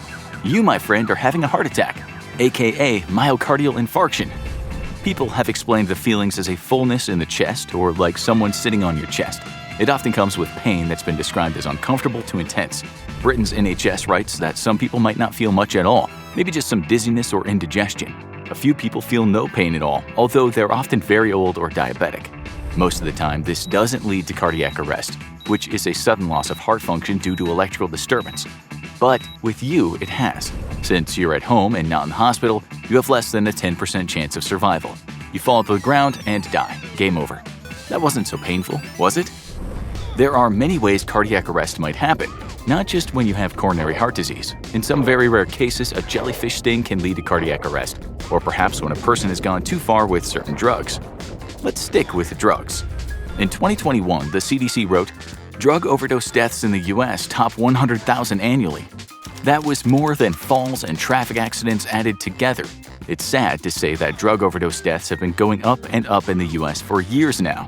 The CDC writes that synthetic opioids, mainly fentanyl, have led to many of the deaths, as have semi-synthetic opioids and lesser-so stimulants, such as methamphetamine and cocaine. With the latter, an overdose could lead to a seizure, stroke, or even a heart attack. But the one thing you've all seen on TV is paramedics slapping people around the face and perhaps giving them a shot of something after they've taken too much of a certain opiate. According to recent media articles, since the beginning of the USA's opioid crisis, there have been over 1 million opioid overdose deaths. So this is really something we can't leave out of the show. What does it feel like? In short, when a person overdoses on heroin, they might look like they're unconscious or very close to it, and in some cases their muscles might spasm. There's also a triad of things going on, which is the loss of consciousness, tiny pupils, and something called respiratory depression. Opioids affect part of the central nervous system associated with breathing. As you know, not breathing is generally not cool for humans. It can lead to something called hypoxia, which means tissues in the body are not getting enough oxygen. The method used to save them is often a shot of opioid receptor antagonist medication that reverses opioid intoxication. This is what one person said about his overdose when he mixed oxycodone with Valium. "I was told I instantly slumped over in the car seat with my head very nearly between my legs. Someone asked if I was okay. Apparently, I responded I was fine. Instinct must have taken over. I was asked again, no response. The third time I answered the same, that I was fine. Then I stopped breathing." Another person wrote about her overdose, saying, "I got off my bed and started to walk around. Within 5 seconds, I knew I was in serious trouble. I fell to the ground, my vision started to collapse, I could see, then I couldn't, and this happened in waves. My chest felt very tight, so tight that I couldn't breathe. I was making all sorts of noises trying to breathe." So perhaps not painful, but scary for some. But it's not only drug abusers who die from opioid overdoses. Sometimes people taking the drugs for certain kinds of pain can one day slip over the edge. One of the pains associated with pain relief drugs is cancer, something that happens when your body produces too much abnormal cells and your immune system can't stop reproduction. When the cancer overwhelms vital organs, it can spell the end of your life. You need to know how it might feel dying from it, since statistically there's a high chance you'll go this way. Cancer is a tricky one because there are over 100 kinds of it that can affect all parts of the body, and the conditions can give people varying amounts of pain. That's why some cancers are called silent killers, because people might not know they have it until it's too late. Studies tell us that 90% of cancer sufferers will experience pain at some point through the crisis, but that pain could be anywhere on the pain scale. For instance, a study undertaken in the Netherlands reported that only 1 in 4 cancer sufferers described their pain as intolerable. According to the CDC, in 2019, the most common cancer that killed people in the USA was lung cancer, which was associated with 23% of all cancer deaths. Other common killers were cancers of the colon, the pancreas, the female breast, and the prostate.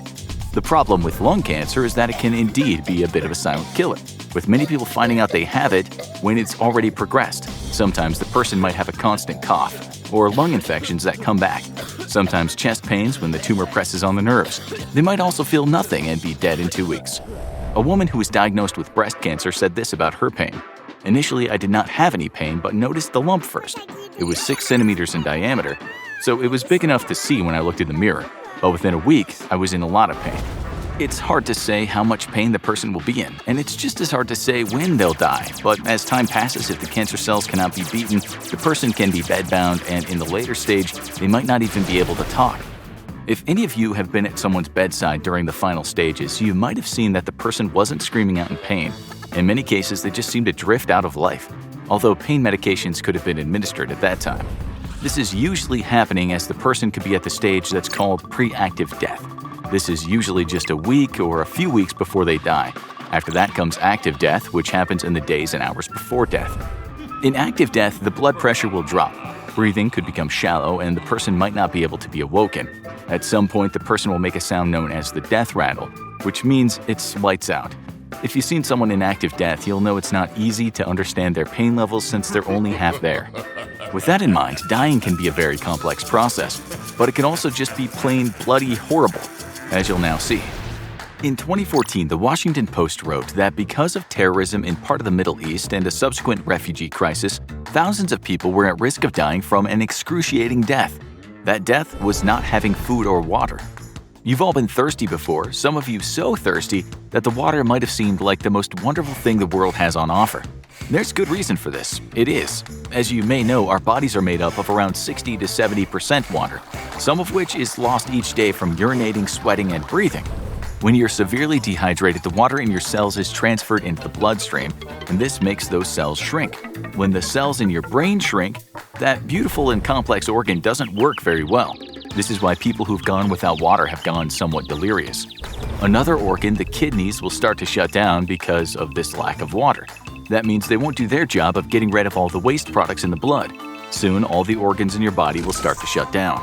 So, with toxic blood and a failing brain, the dehydrated person will eventually fall into a coma. This is why a long time before you get close to that stage, you'll start thinking water is the greatest thing on the planet and you'll almost do anything to get some. Just as the explorer Chaz Powell said, a man who almost died from dehydration. He told the BBC in 2020 that when he was in this state in Africa, he went from being concerned to going half mad. By this point, I was starting to feel really ill, he said. I started to overheat, and my body temperature was just insane. When things get really bad, he started to drink his own urine. But that urine, which is usually 95% water and 5% waste, had more waste in it because he was already dehydrated. It wasn't very good for him at all, but he didn't have any other options. Not long after, an SOS call he had made was answered. He was told a helicopter would get to him in 4 hours, to which he thought, I don't have 4 hours. He moved on down a cliff, at one point fainting. He was at risk from kidney failure, delirium, and even having a heart attack because dehydration at its worst can also seriously affect the cardiovascular system. All organs eventually fail if dehydration is not treated. He survived, but had he died, it would have been a really horrible way to go. Needless to say, going without water or food is one of the worst ways to die, both of which at the end lead to multiple organ failure.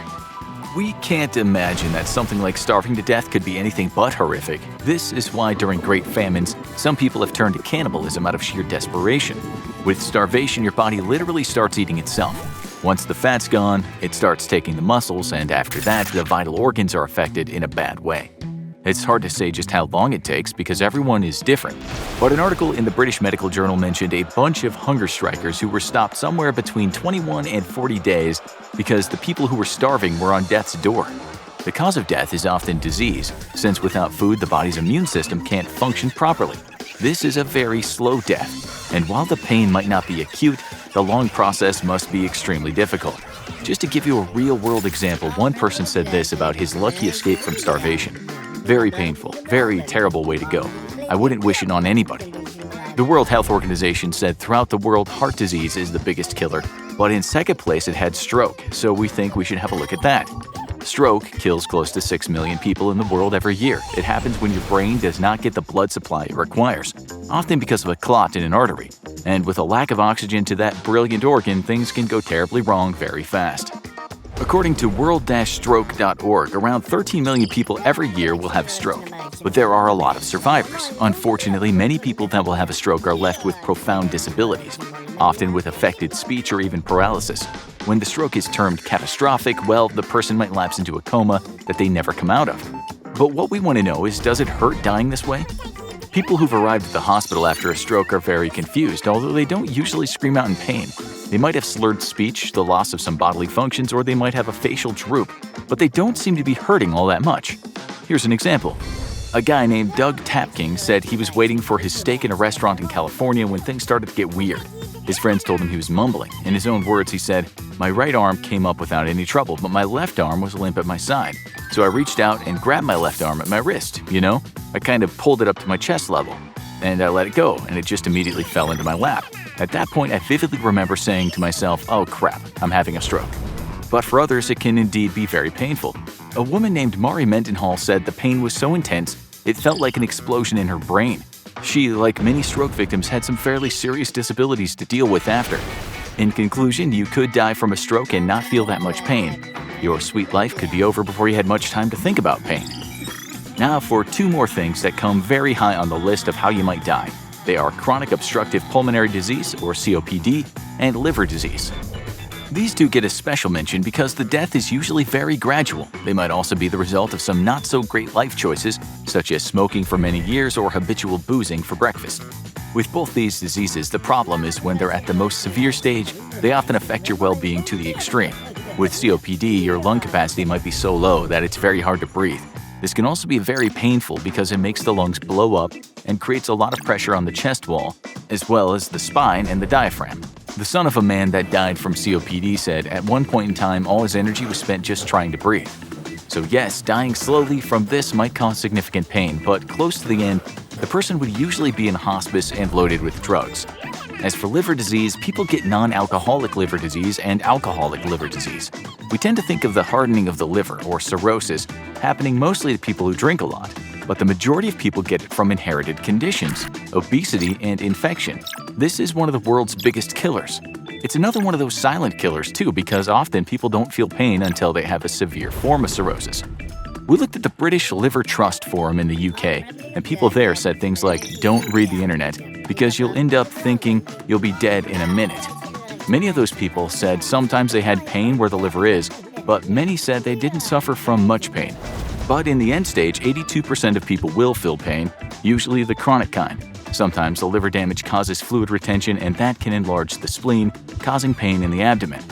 The problem worsens when the toxins from the liver can travel to the brain and cause something called hepatic encephalopathy, which can make people fall, be confused, or even have seizures. That's why the last stage before death can be very unpleasant. Now for some very painful ways to die. More accidents. As you already know, many people around the world die from drug overdoses, although the highest on the list of accidental deaths around the world is traffic accidents, much more so in less developed nations. In the US in 2020, Reuters reported that 38,680 people died in road accidents out of 3,358,814 total deaths. That was with the extra COVID deaths. These are big numbers, and that's why the WHO says there are around 1.3 million deaths from traffic accidents globally. You already know about burning to death, which is one of the leading causes of accidental death in the world, and that can happen in a car crash. But the main reason you might die in a traffic collision is the fact that you suffer severe trauma to a part of your body, especially the head. With a severe traumatic brain injury, you could be dead and not feel a thing. Although, if you die from internal bleeding, there can be severe pain and then shock. This severe trauma can affect any part of the body. And if you've ever seen someone in the hospital after they've been smashed up and broken many bones, well, often they're screaming out for mercy. Sometimes that person could have a complete amputation of a body part, which happens more often with motorcycle accidents. If they're not unconscious, they'll likely be very confused and dizzy. The next stage could be shock, and if that happens, even if the person gets to the emergency room, there's only around a 20 to 50% chance of survival. This is how one survivor described his motorcycle accident. He said, "I remember tumbling violently, then sliding into the curbs ankle first, then continuing to slide. I tried to get up, but still sliding and ate it again, then continued to slide on my back." He looked down where he stopped and he saw a lot of blood, including what he described as the inside of his ankle. Weird thing is, his other leg hurt much more, even though that was intact. He added, "I was conscious during the whole thing, from start till surgery. I had to sit in pain for 10 minutes in an ambulance, 15 minutes for them to get me into the ambulance, and 20 minutes for the hospital." Somebody collected the bit of his leg that was missing and put it in a bag. So little was left that the rest had to be amputated. Amputation can also be a consequence of a car crash when someone's legs are crushed, a feeling described as intensely painful. The femur, sometimes said to be the most painful bone to break, can also be shattered. When you break the strongest bone in your body, you may also cause nerve, tendon, muscle, and ligament damage, and with the bone being so big, you feel a lot more pain. Crushing injuries cause the most extreme pain imaginable, which is why victims are often given ketamine and morphine. And in some cases, this is not enough, and these poor victims end up screaming in pain until their untimely death. Such injuries are common in earthquakes, with one in New Zealand mentioned in a research paper as causing severe neuropathic pain after the initial injuries. That's pain related to your nervous system not working right. Still, a young man who survived an earthquake in the US and was lucky to survive said, "I thought I was paralyzed. I couldn't feel my legs. I couldn't feel my back." Spinal fractures are very complicated but often come with lots of pain. So, with a traffic accident and accidents that might cause similar injuries, there could be incredibly severe pain right before death.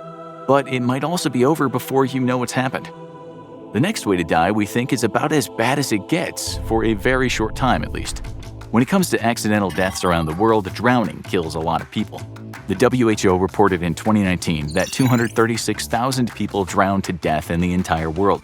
In comparison, the WHO said that same year, there were 684,000 fatal falls globally and close to 500,000 deaths due to illicit drug use. Smoking kills around 8 million and booze around 3 million, while homicide deaths numbered around 460,000. But let's stick with drowning. There are countless people who've almost died from drowning, and every one we looked at had a different take on the pain. There's a misconception that drowning is a peaceful experience. It's harrowing, and when your lungs fill with water, there is certainly pain. When you first swallow the water, you go into what's called fight or flight mode. But what happens then is the airways close themselves, so more water can't get in. After that, it should take around 2 minutes for the person to pass out. At this point, they can still be resuscitated. Obviously, the person doesn't know what's going on at that stage. Their heart will begin to slow, and they might go into something called hypoxic convulsion, which is a kind of seizure that occurs when the brain is robbed of adequate oxygen flow. Then, when the brain, heart, and lungs are beyond repair, there's death. This should take between 4 and 6 minutes. One person described it like this: long before that struggle is over, your throat is on fire, agonizingly on fire. Your throat closes up and you start to feel that your lungs couldn't possibly hurt more. This is a kind of torture, although we found quite a few cases of survivors saying when they let go, a kind of peaceful state did occur. One such person said, after some time, things start to get black and you start to feel a sort of peace. Ironically, you stop trying to float and you just let yourself go. We also found a fair bit of data about people seeming to find some kind of peace just before death. According to Scientific American, it's not unusual for people to have a near-death experience and live to tell people they went to a kind of paradise where everything was just perfect. Some see angels, some meet loved ones, some go to distant lands and trip like they've had a big hit of DMT. In fact, a paper published in Frontiers of Psychology said that a near-death experience for some is like a blissful psychedelic experience. Scientists don't really know why, with the paper saying this warrants further investigation. These strange experiences also feel very real. In a paper published in the U.S. National Institutes of Health, just over 1,000 people who had near-death experiences were asked how real their experience felt. 95.6% of people ticked the experience was definitely real box. 4% said probably real, 0.3% said probably not real, and 0.1% said definitely not real. We're all going to die someday, which is scary, but it's also something we might think about now and again, so we embrace life right now. There's also a big payoff to death, which is the absence of pain.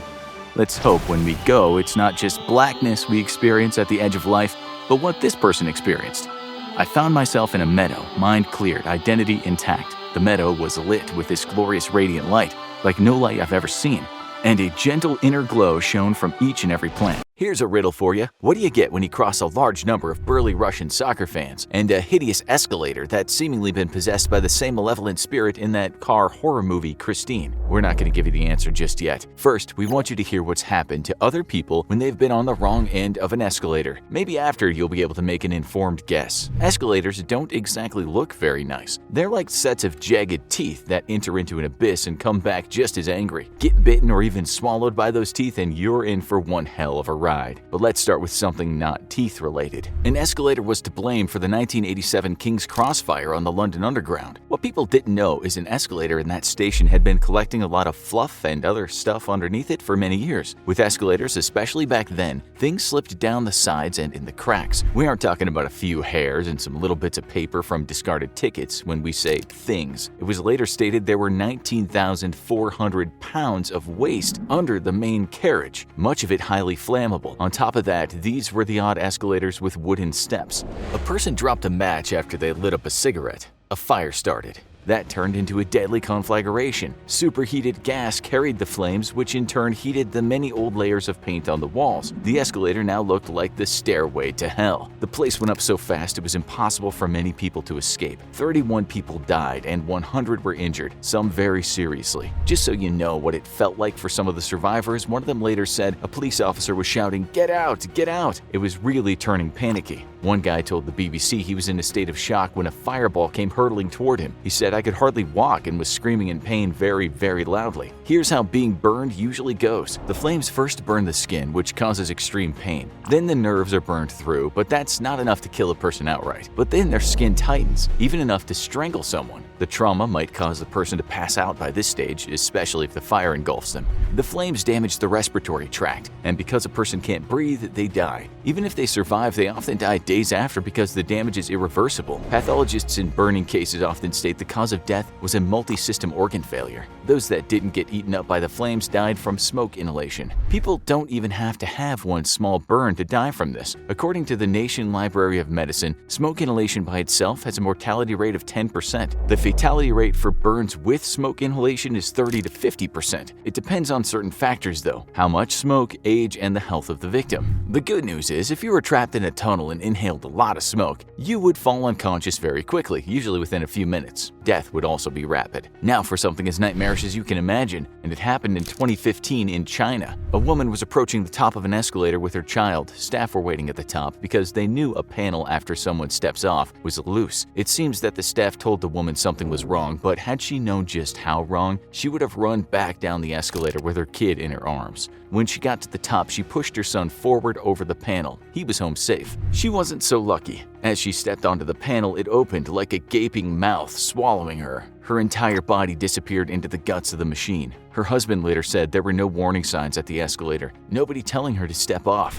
The worst thing was, security footage showed that 2 workers at the mall almost met with the same fate when they earlier stepped on that dodgy panel. A better word would be trap door. But instead of just turning the escalator off, it remained on for another 5 minutes. That was enough time for the woman and the child to get on. The company that made the escalator was later blamed along with the mall staff. Let's remember, it was 2015 and this was one of China's many glitzy ultra-modern malls. On top of that, the Chinese media said there'd been several accidents and deaths on escalators in recent months. What do you think would happen if the escalator you and many other people were on suddenly started going backward? That happened in a subway station in Beijing in 2011. At 9:30 in the morning at the Beijing Zoo Station Exit A on line 4, 1 boy died and 30 other people were injured. One of those people described how it happened. He said first there was a crashing sound, then the rising escalator started going down. Then wave after wave of people began falling. I thought I was finished. Another person said people were screaming help when the escalator began to go in reverse. It was going down very, very fast. I could barely realize what was happening before I was crushed. Maybe you think going backward wouldn't be a big deal, but imagine going backwards really fast on one of those very long escalators, especially when the thing is crammed with people. News reports didn't say how the person died, so we can't add much more to the story. Another escalator accident in China around that same time involved a man losing a leg. In another, a boy almost lost his arm. Time magazine reported there were 3 gruesome accidents in 1 week in China in 2014 alone.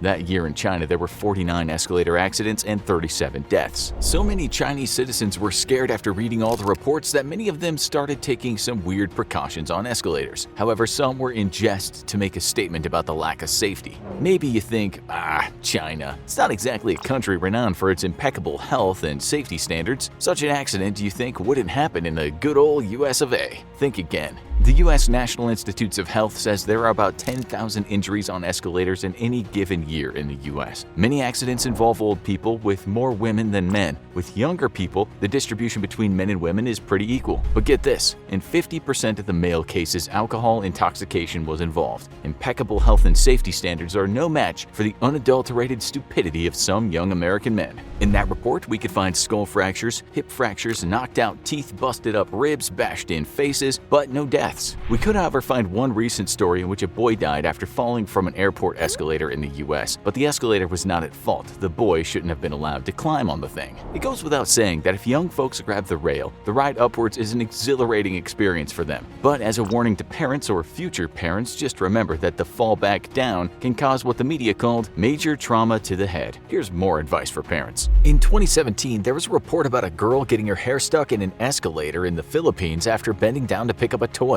This caused her a lot of pain and a significant injury, but someone managed to hit the emergency stop button just in time. The news media had one big warning for parents: always hold on to your kids when on an escalator. Nonetheless, adults can get trapped by an escalator too, as you'll now see. That can be deadly. In 2015, a woman was riding a subway escalator in the Canadian city of Montreal. It was winter, and the metro in Montreal is pure heated bliss during those bitterly cold months. Still, scarves can be problematic. We'll let a policeman tell you what happened to the woman. He said her scarf got caught in the escalator, and then she bent down to try to get it out, and her hair got stuck too. The cause of death was strangulation by the scarf. If a person is strangled, it can take maybe 10 to 30 seconds for them to lose consciousness. You'll have all seen someone who was choked out in an MMA fight. If the pressure keeps being applied, it might take a person around 5 minutes to die. Firemen tried to resuscitate the woman, but they were too late to the scene. After her death, people said they were shocked that something they considered harmless could be a killer. One Montreal resident said, "Personally, I'm really traumatized because I use that escalator every day. I'll be very careful now about any threads hanging down or shoelaces for sure." Hey, wait a minute. Did she say shoelaces? No, please, not shoelaces. Yes, shoelaces. We have an accident involving those too. Fortunately, no one died. The guy lost a leg though, which is still a really bad day out. It happened in 2015 at a mall in Mexico City. The kid didn't realize his laces were undone, and when he rode the escalator with his buddies, his laces got caught at the bottom as he was getting off. He was lucky to survive. The media at the time warned people to check their footwear before they ride escalators. Folks shouldn't go barefoot either. These accidents are uncommon. It's true that peanuts are more dangerous, but as one escalator manufacturer said, they have enough power to pick pick up cars if they do catch you. A man in Northeast Washington in the US realized that in 1997, his sweater and coat somehow got caught at the bottom of the machine and he was strangled to death. The Washington Post said no one knew what happened. He may have been sitting down or maybe he fell down, and that's how his clothing got caught. His estranged brother told the Post, "This is a shocker. We don't know what to make of it." The article said the Washington Metro was the longest subway system in the US at the time. This was the fourth death on its many escalators in the 21-year history.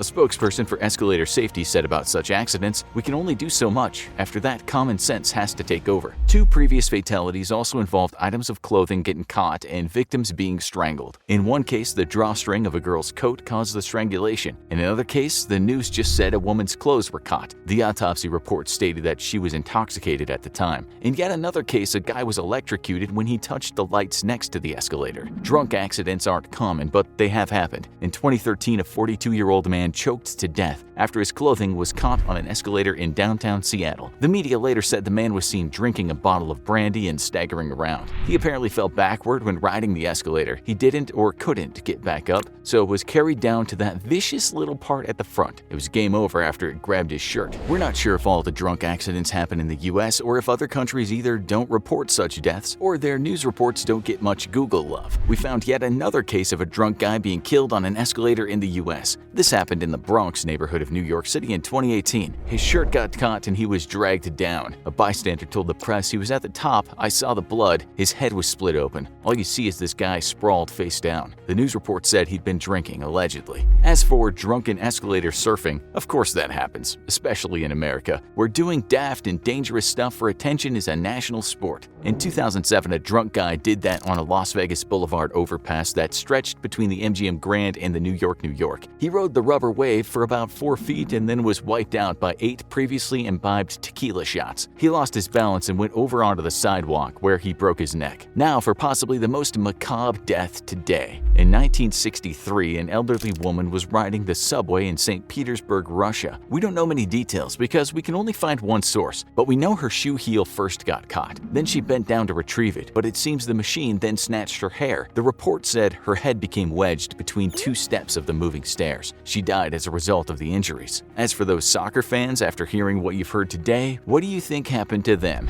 It was certainly a unique accident. The game was a huge one. A Champions League match between CSKA Moscow and AS Roma. That meant a lot of Moscow fans on one escalator at Rome's La Repubblica metro station. We're talking about possibly 100 people on the escalator. The thing suddenly malfunctioned and started going down really fast. We don't mean twice the speed, we mean warp speed for an escalator. Bodies started piling up at the bottom and the escalator just kept going. Some people were crushed at the bottom and some people were pushed down onto that deadly bottom part. Amazingly, no one died, although around 24 people were injured, some seriously. One person had to have his lower leg amputated. You can understand the injuries were significant when you see the destruction at the bottom of the machine. One bystander later said, "I just witnessed a scene from an apocalypse. An escalator 1 meter from me began to accelerate as if it were going crazy." If that wasn't bad enough, Roma won the game 3-0.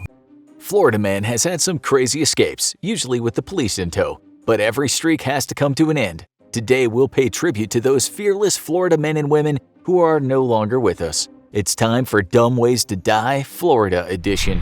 A salesman from Hialeah was in a hurry in 1993, likely on the way to his next big hustle. But he may have been in a bit too much of a hurry. He was near Lantana and witnesses said he was going around 80 miles an hour when his car swerved into the median lane and crashed right into a pole, killing the unfortunate driver instantly. It seemed to be a standard crash until officers checked what was on the man's body. It was an open sales manual indicating that he was in the process of reading as he was speeding through Florida. Looks like it wasn't just texters in the future who multitask themselves to death. Self-improvement is a good thing, but it's not always a do-it-yourself operation. Vera Lawrence was a middle-aged secretary in Miramar, but she always wished she was a little more, prominent in certain areas. She didn't want a boob job or plumper lips, she wanted to supercharge her butt. She couldn't afford high-end plastic surgery, so she attended a questionable plastic surgery party hosted by a friend. Mark Hawkins, a wannabe plastic surgeon from South Carolina, would visit these parties and give women injections of silicone for a fraction of the price. After Hawkins left, Lawrence started having trouble breathing. She was rushed to the hospital where she died. The cause of death, silicone embolism, after the injections had entered her bloodstream. It was the end of Hawkins' enterprise as he faced serious jail time for manslaughter. Not even the happiest place on earth is safe from bouts of bad judgment. Disney World is known for its water activities, and some can be a little more than risky. When Patricia Shank and her son Brian were visiting the park in 1989, they decided to check out a small speedboat and zoom around the Seven Seas Lagoon, filming their friends and family as they water skied. But they veered into the path of a large ferry that was transporting passengers to the Magic Kingdom. While the ferry sounded the alarm, Shank wasn't able to steer away in time and was killed when the ferry hit her boat. The ferry crew rescued Brian, but the Shank family rejected a settlement offer from Disney and geared up for a bitter lawsuit against the happiest place on earth.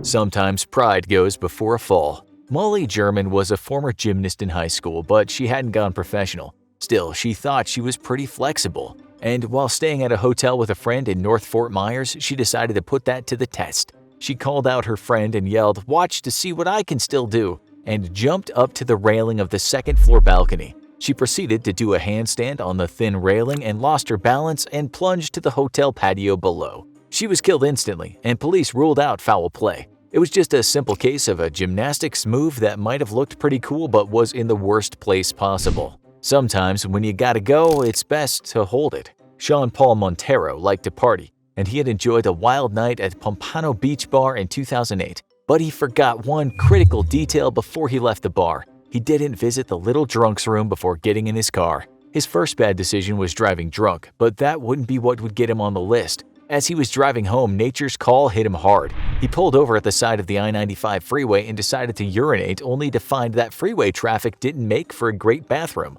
So he decided to climb the freeway wall, only to lose his balance and fall 65 feet to his death. When they say do not attempt this stunt, sometimes it's best to listen. It was 2008 and the show Jackass was at its prime. Led by Johnny Knoxville, the trained stuntmen and professional idiots entertained people by seeing how much they could injure themselves. Cameron Biberly and Michael Smith were huge fans, and they decided to pull off a stunt of their own.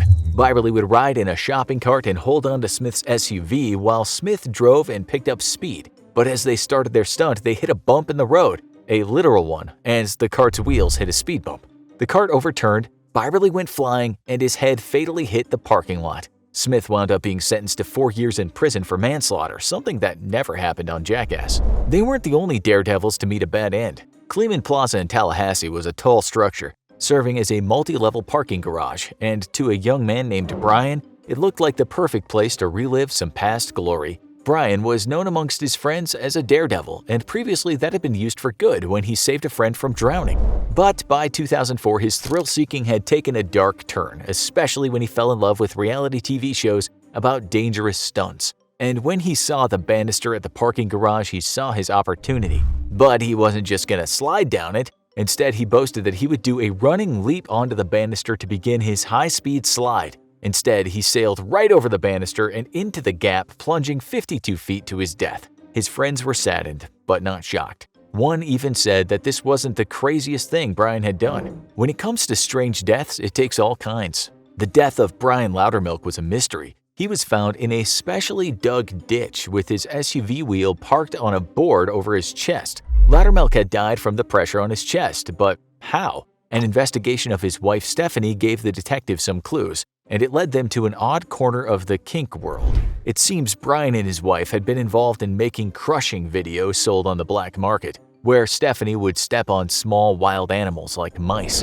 but they had apparently decided to move on to bigger things, and thought a crushing video with Brian in the starring role would be the ticket to success. The wheel was too heavy for Brian, Stephanie faced criminal charges, and mice everywhere breathed a sigh of relief. Sometimes a few seconds can make all the difference. David Pedrosa was a daredevil, and that was clear to anyone who saw him rolling around Punta Gordo on his motorcycle, usually without a helmet. But in 2008, he pushed his luck a little too far. The drawbridge to Minnesota Key would be frequently raised to let ships through, and Pedrosa wasn't willing to wait for the slow ship traffic. So he decided he would beat the gate, gunning his motorcycle and speeding forward as the gates came down. It wasn't the best idea, as the lowering gates clipped his head, throwing him from the motorcycle and dealing him a fatal head injury. No one knows if he would have survived if he had been wearing a helmet, but it probably wouldn't have hurt.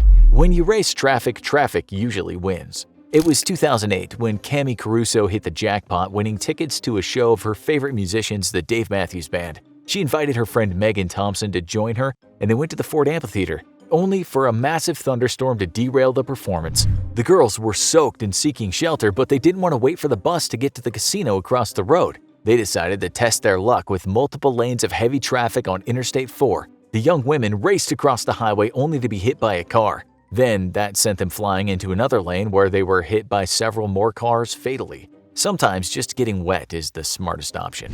Sometimes you fish for big game, and sometimes the big game get you.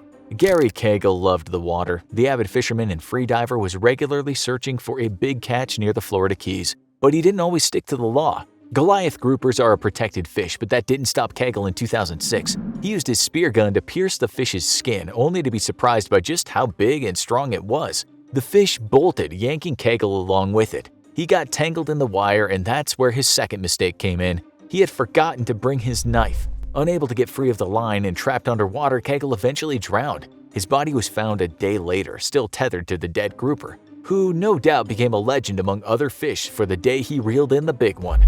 But one man tested fate with an even bigger beast. Daniel Dukes was a drifter who mostly stayed below the radar, but he would become a household name in 1999 when his body was found at SeaWorld Orlando. Not only was he in the popular theme park, he was dead in the tank of Tilikum, a massive orca that was controversially kept to perform at the park. Tilikum was known to be aggressive, killing 3 people in total, but the other 2 were trainers. Dukes had apparently snuck into the park after dark, climbed into the tank, and decided to either swim with the massive sea creature or interact with it.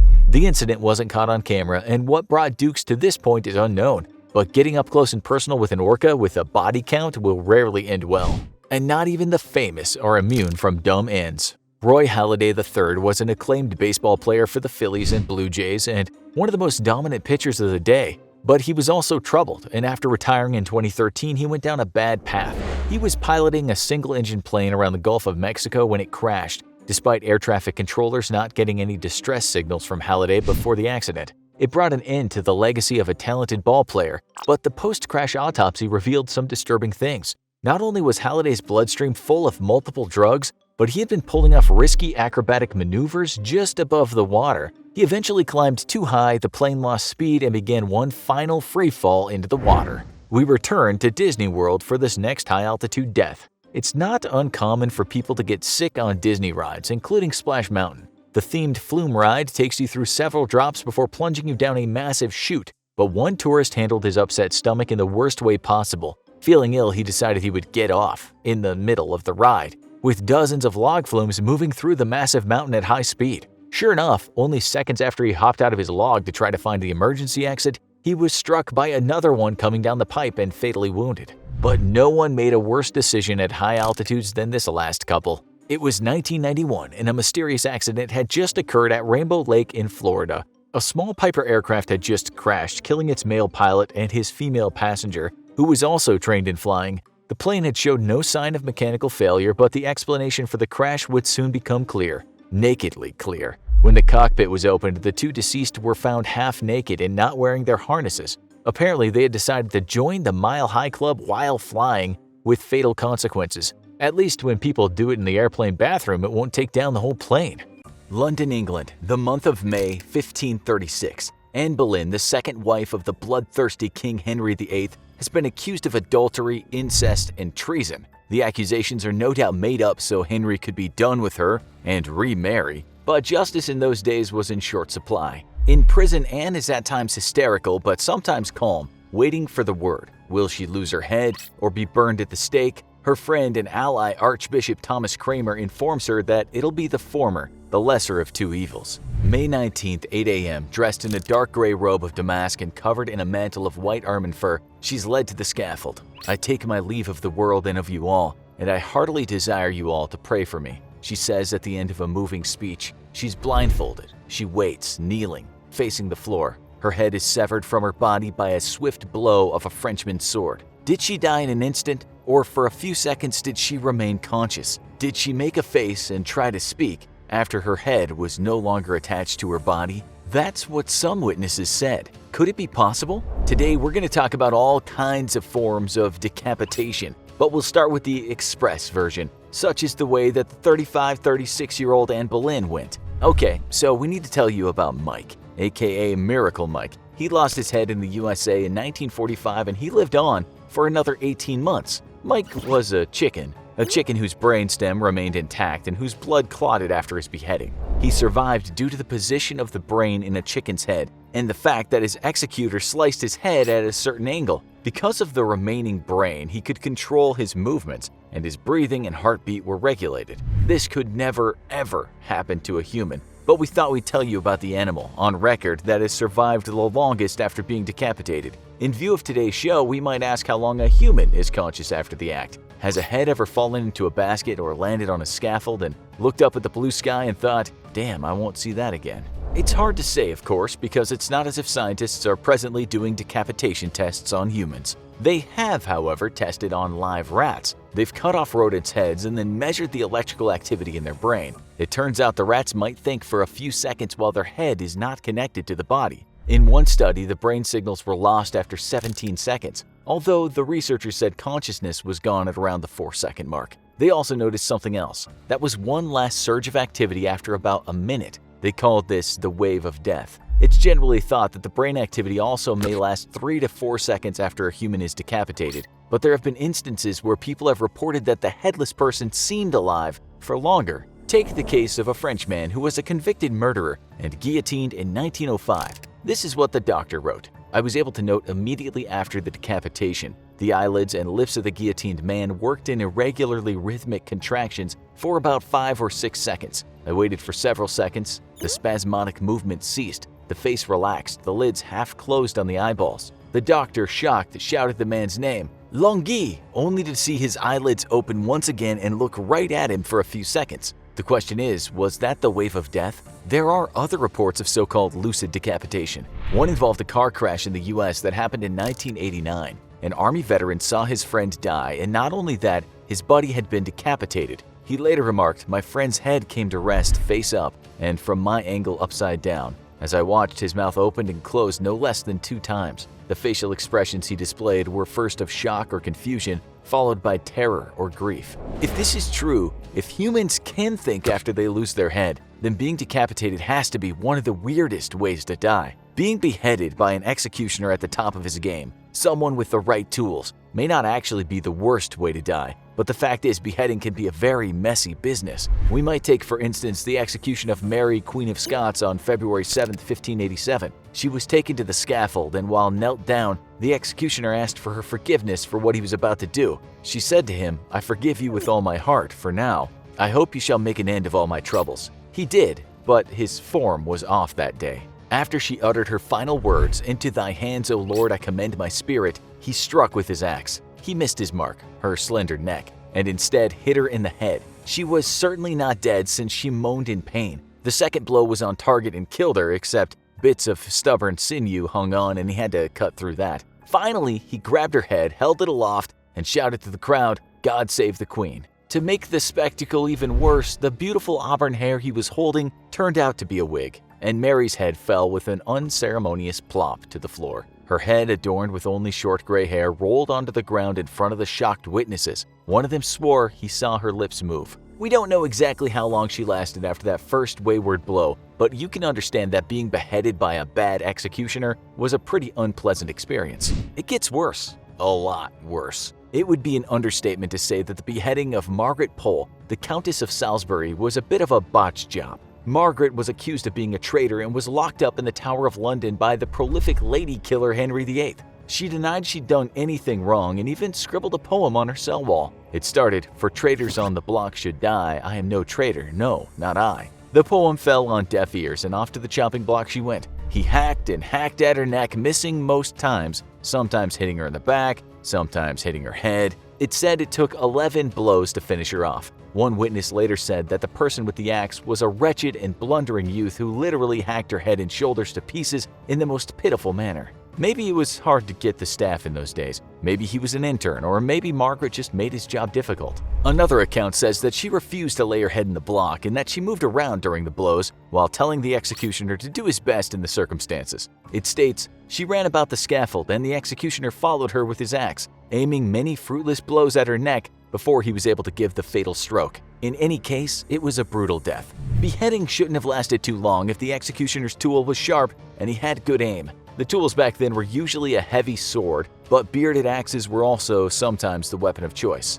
As you've now heard, not all beheadings went as planned. This is why new technologies were created. We tend to think that the French invented the guillotine in the 18th century, but very similar devices were around for a long time before that. The Halifax gibbet, named after a town in northern England, was used the last time in 1650. On that occasion, one man had stolen some cloth and another man had stolen 2 horses. Harsh, but such were the times. The Halifax gibbet worked in a way similar to the guillotine, in that a heavy axe was fastened to a wooden block and raised into the air by rope. When the rope was cut, the block and the blade would fall down and decapitate the prisoner. The block was so heavy that one witness once wrote that it could have decapitated a bull. It was certainly better than the axe, and a lot better than a knife, but we'll get to that later. First, let's talk about someone named Joseph Ignace Guillotin. He didn't invent the guillotine and was even against the death sentence. What he did do was call for a more humane form of executing a person than chopping off their head with a sword or an axe or breaking them on the wheel. He wanted executions to be painless, once remarking about a machine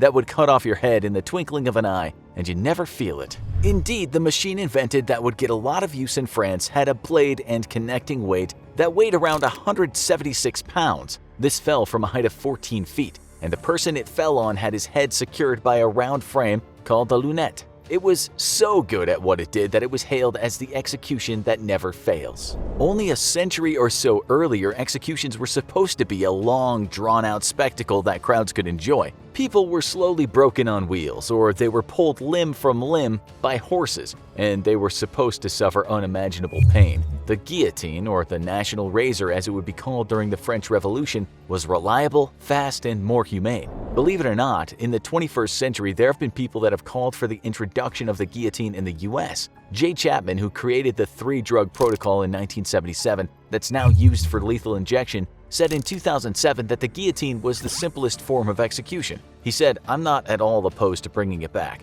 The person's head is cut off and that's the end of it." Before that, in 1996, a Georgia state legislator named Doug Tepe tried to bring the guillotine back, but to no avail. So if you're ever in the unenviable position of having to choose between methods of decapitation, it seems the guillotine would be the way to go. There's not much chance of that though, since it was last used in France in 1977 and has never been used again anywhere else. This now brings us to the very worst form of decapitation, that of being decapitated by a knife. This much slower and way more painful process happened in Spain centuries ago, and it was thought to be a more noble way to die than having your throat slit. Today, such a gruesome act would not be carried out legally as a form of capital punishment, although people can still be decapitated by sword under the law in the country of Saudi Arabia. If it happens these days, and it has, the criminals doing the act are usually insurgents in the Middle East and Asia, members of organized crime, or certifiably insane people that have lost their minds and attacked innocent folks. A few years back, it happened to a woman in Mexico with her executioner announcing, "Well, gentlemen, this is what happens to all those in the Gulf Cartel.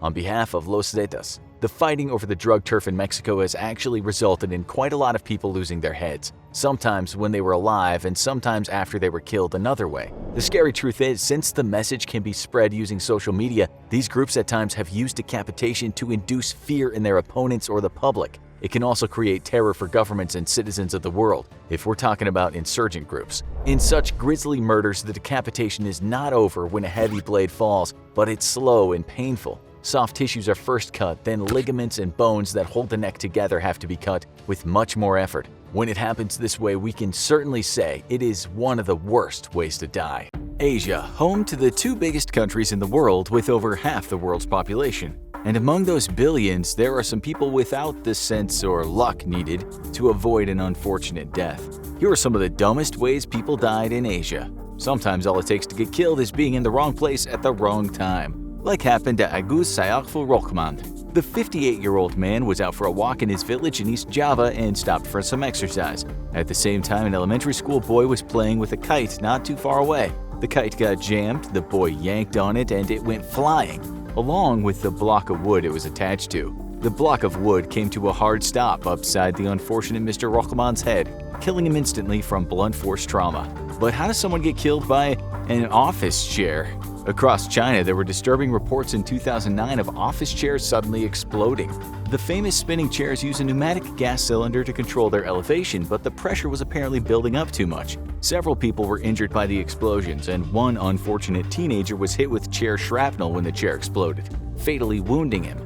An investigation began into the construction of these chairs in China, and it was enough to make office workers everywhere think about bringing their own beanbag chair to the office. Sometimes the cure is worse than the disease. It was 2013 when Japanese man Takuya Nagaya began acting very oddly. The 23-year-old began crawling on the floor and insisting that he was a snake, and obviously his parents were very concerned. But Nagaya's father didn't take the sensible step of calling for mental health help. Instead, he decided his son was possessed by a snake and he had to get it out of him. His methods involved repeatedly biting and headbutting his son. This led to 2 days of a bizarre exorcism ritual that eventually left Nagaya dead and his father under arrest. But prosecutors will have to ask the question, who is truly the mentally ill one here? To avoid death, sometimes the key is location, location, location. A festival was approaching and a Turkish man brought a sacrificial goat to slaughter with his family. But he didn't have the land needed to corral the goat on the ground, nor was there room to keep it in his apartment. So he came up with an unconventional solution. He built a small fence on the roof of his apartment building and penned the goat there. But this fence wasn't high enough for a determined goat, and it promptly leaped the fence, fell off the 6th-floor apartment building, and landed directly on the goat owner's son, killing him. The lesson of this next story: don't tempt fate. Mount Fuji is a dangerous climb in the best of times, which is why Japan only allows it to be climbed to its peak between July and September, when the climate is at its least harsh. Other times, the trails and huts are closed. But that doesn't stop daring climbers like Tetsu Shiohara, who not only climbed it in October but live-streamed it. And viewers got a show at the top of the mountain as he admitted he was in rough shape and the trail was slipperier than he expected. Then viewers watched in horror as he started tumbling down a slope feet first, his live stream coming to an abrupt stop and his fate unknown until his body was found weeks later. Social media can be dangerous in more ways than one. Miss Ya was quickly becoming a social media sensation in 2019 as her unconventional cooking videos won fans among office workers. She showed hacks for how to cook using everyday tools without a kitchen, including one of her most famous videos cooking popcorn in a tin soda can. But unfortunately, some people did more than watch. 2 girls decided to try the stunt out for themselves and put alcohol directly in the tin can. The can exploded in their face, killing one and burning the other. While Miss Ya denied responsibility, she eventually paid out a settlement to the 2 families. Social media deaths may be a modern concern, but not even historical figures are immune to dumb deaths, nor are royalty. Qin Shi Huang was a powerful man. Not only was he the founder of the Qin dynasty, but he was the first emperor to rule over a united China. He fended off assassination attempts and embarked on elaborate tours of China. But there was one thing he feared he couldn't conquer: death. Even the most powerful die, and the emperor was desperate to prolong his life. He visited shady mystics promising to extend his life with elixirs, but some of those magical cures may have ended his life. He had reportedly taken mercury pills made by his court alchemists, and his death may have been caused by mercury poisoning. He wasn't the only emperor to fall prey to too much of a good thing. Shah Safi of Persia was the 6th Safavid king of Persia, and he was known for being a ruthless ruler who eliminated anyone who was a threat to his reign. His run was chaotic, but he successfully expanded trade to Persia and invited diplomats from Europe to his kingdom. And one of those might have been his undoing. He loved to drink, and one of his honored guests was Sidan Selais, a famous Georgian drinking champion.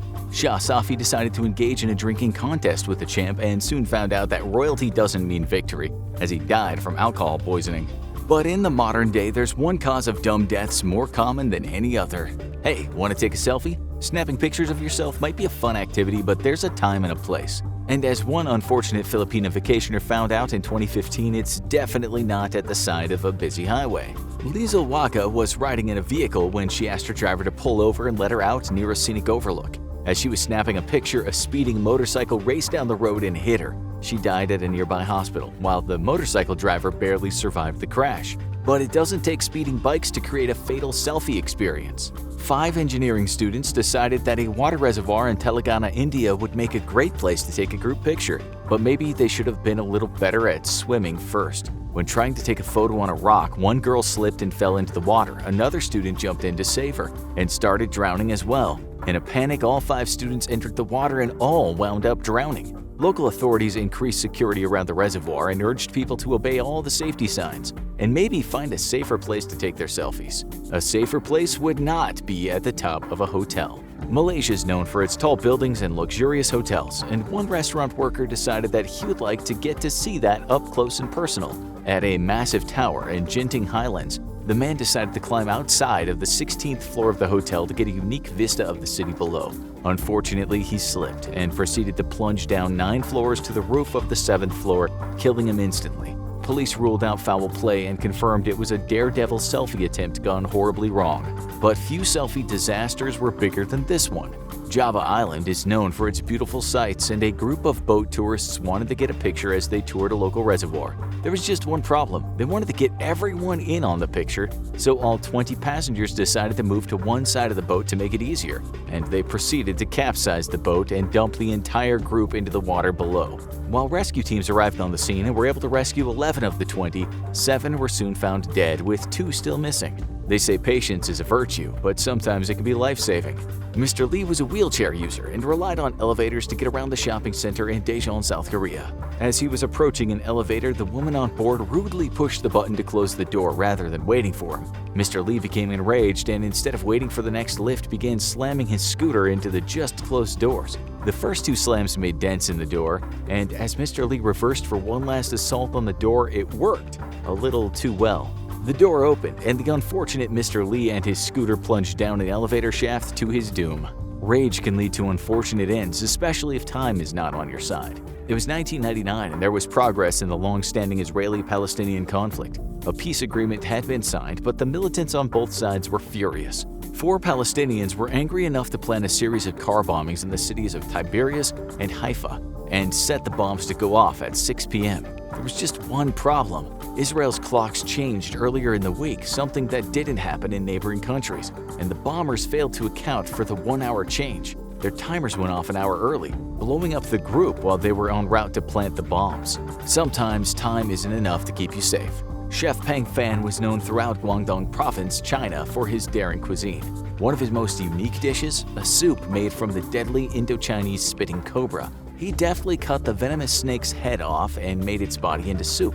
Then 20 minutes later, he grabbed the head to throw it into the garbage, and the snake's head bit him. Apparently, snakeheads can still bite up to an hour after being decapitated, as Chef Pang found out the hard way. The venom acted quickly, and by the time help arrived, the chef had already gone the same way as the cobra. Speaking of cobras, they say the show must go on, but this is a bit much. Across Indonesia, Irma Buell was a fast-rising star. The pop singer was known for her offbeat stage performances, including ones featuring live venomous snakes. At a party, Buell was performing when she accidentally stepped on a king cobra.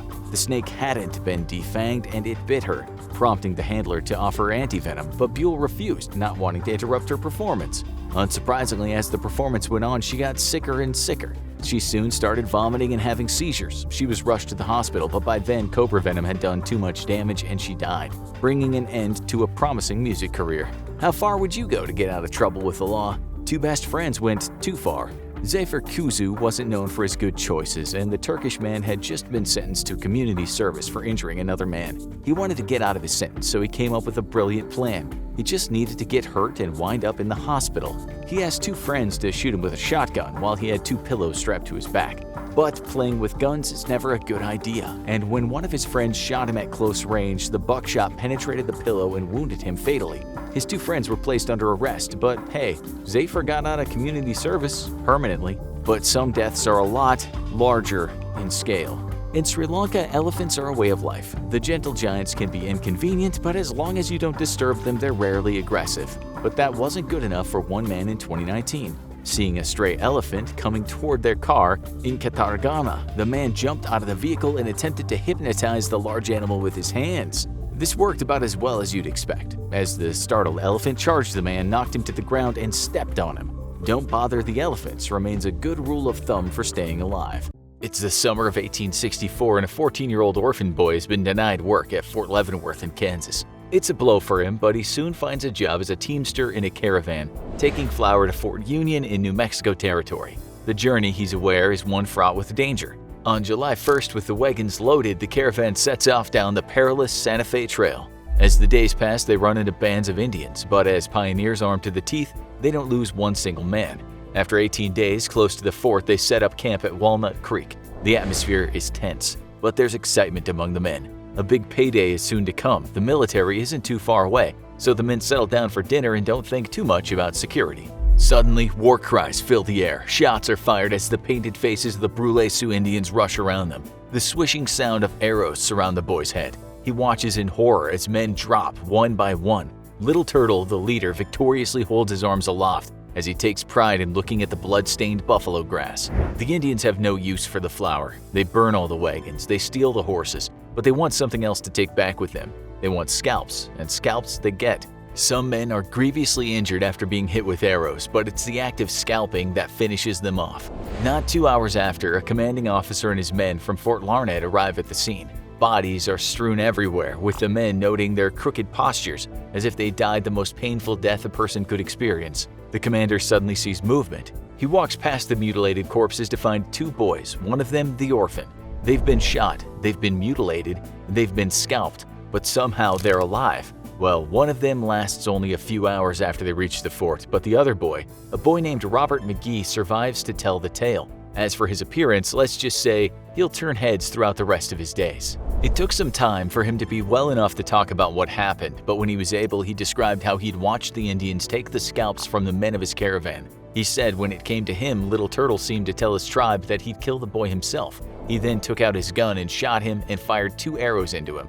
McGee, still conscious, recalled how Little Turtle pulled out a large knife, stood over him, and the last thing he could remember was the force of the blade on his skull. So that bit of violence is a true story. Well, we say true, but there are different versions of it. The boy's fate became legend, and then, as things tend to happen, legends mutate. The kid definitely got scalped, and that massacre definitely happened, but there are different slants to the tale. Just to be clear, some of the stories say the army watched from a distance as the massacre happened. That likely happened, since the 15th Kansas Volunteer Cavalry commander was charged with cowardice. We found a news clipping from the Great Bend Weekly Tribune, dated 1906, which states 15 white men and 2 Negroes were butchered, but the latter 2 guys didn't lose their scalps. It also says this: because he had no hair to lift, his head was virtually skinned, the entire scalp being torn off after an incision had been made in the forehead, around over the ears and back to the nape of the neck. Looking at the history books, it seems it was the Scythians who took to scalping first.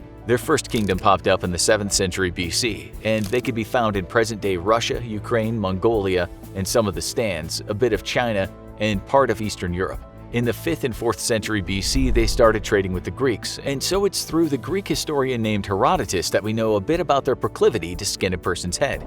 According to Herodotus, a Scythian warrior would kill a man in battle and then keep the head. That was proof of a kill, which gained him some status. But there was more to it than that. He would cut around the skin so that when he shook the head, the skull would be released. It would still have bits of flesh stuck to the skin, so the guy would give it a good old scraping with the rib of an ox. When the skin was cleared, he might use it as a handkerchief or just tie it on his horse as an adornment, which showed others he was a mighty warrior, especially if he had a lot of them.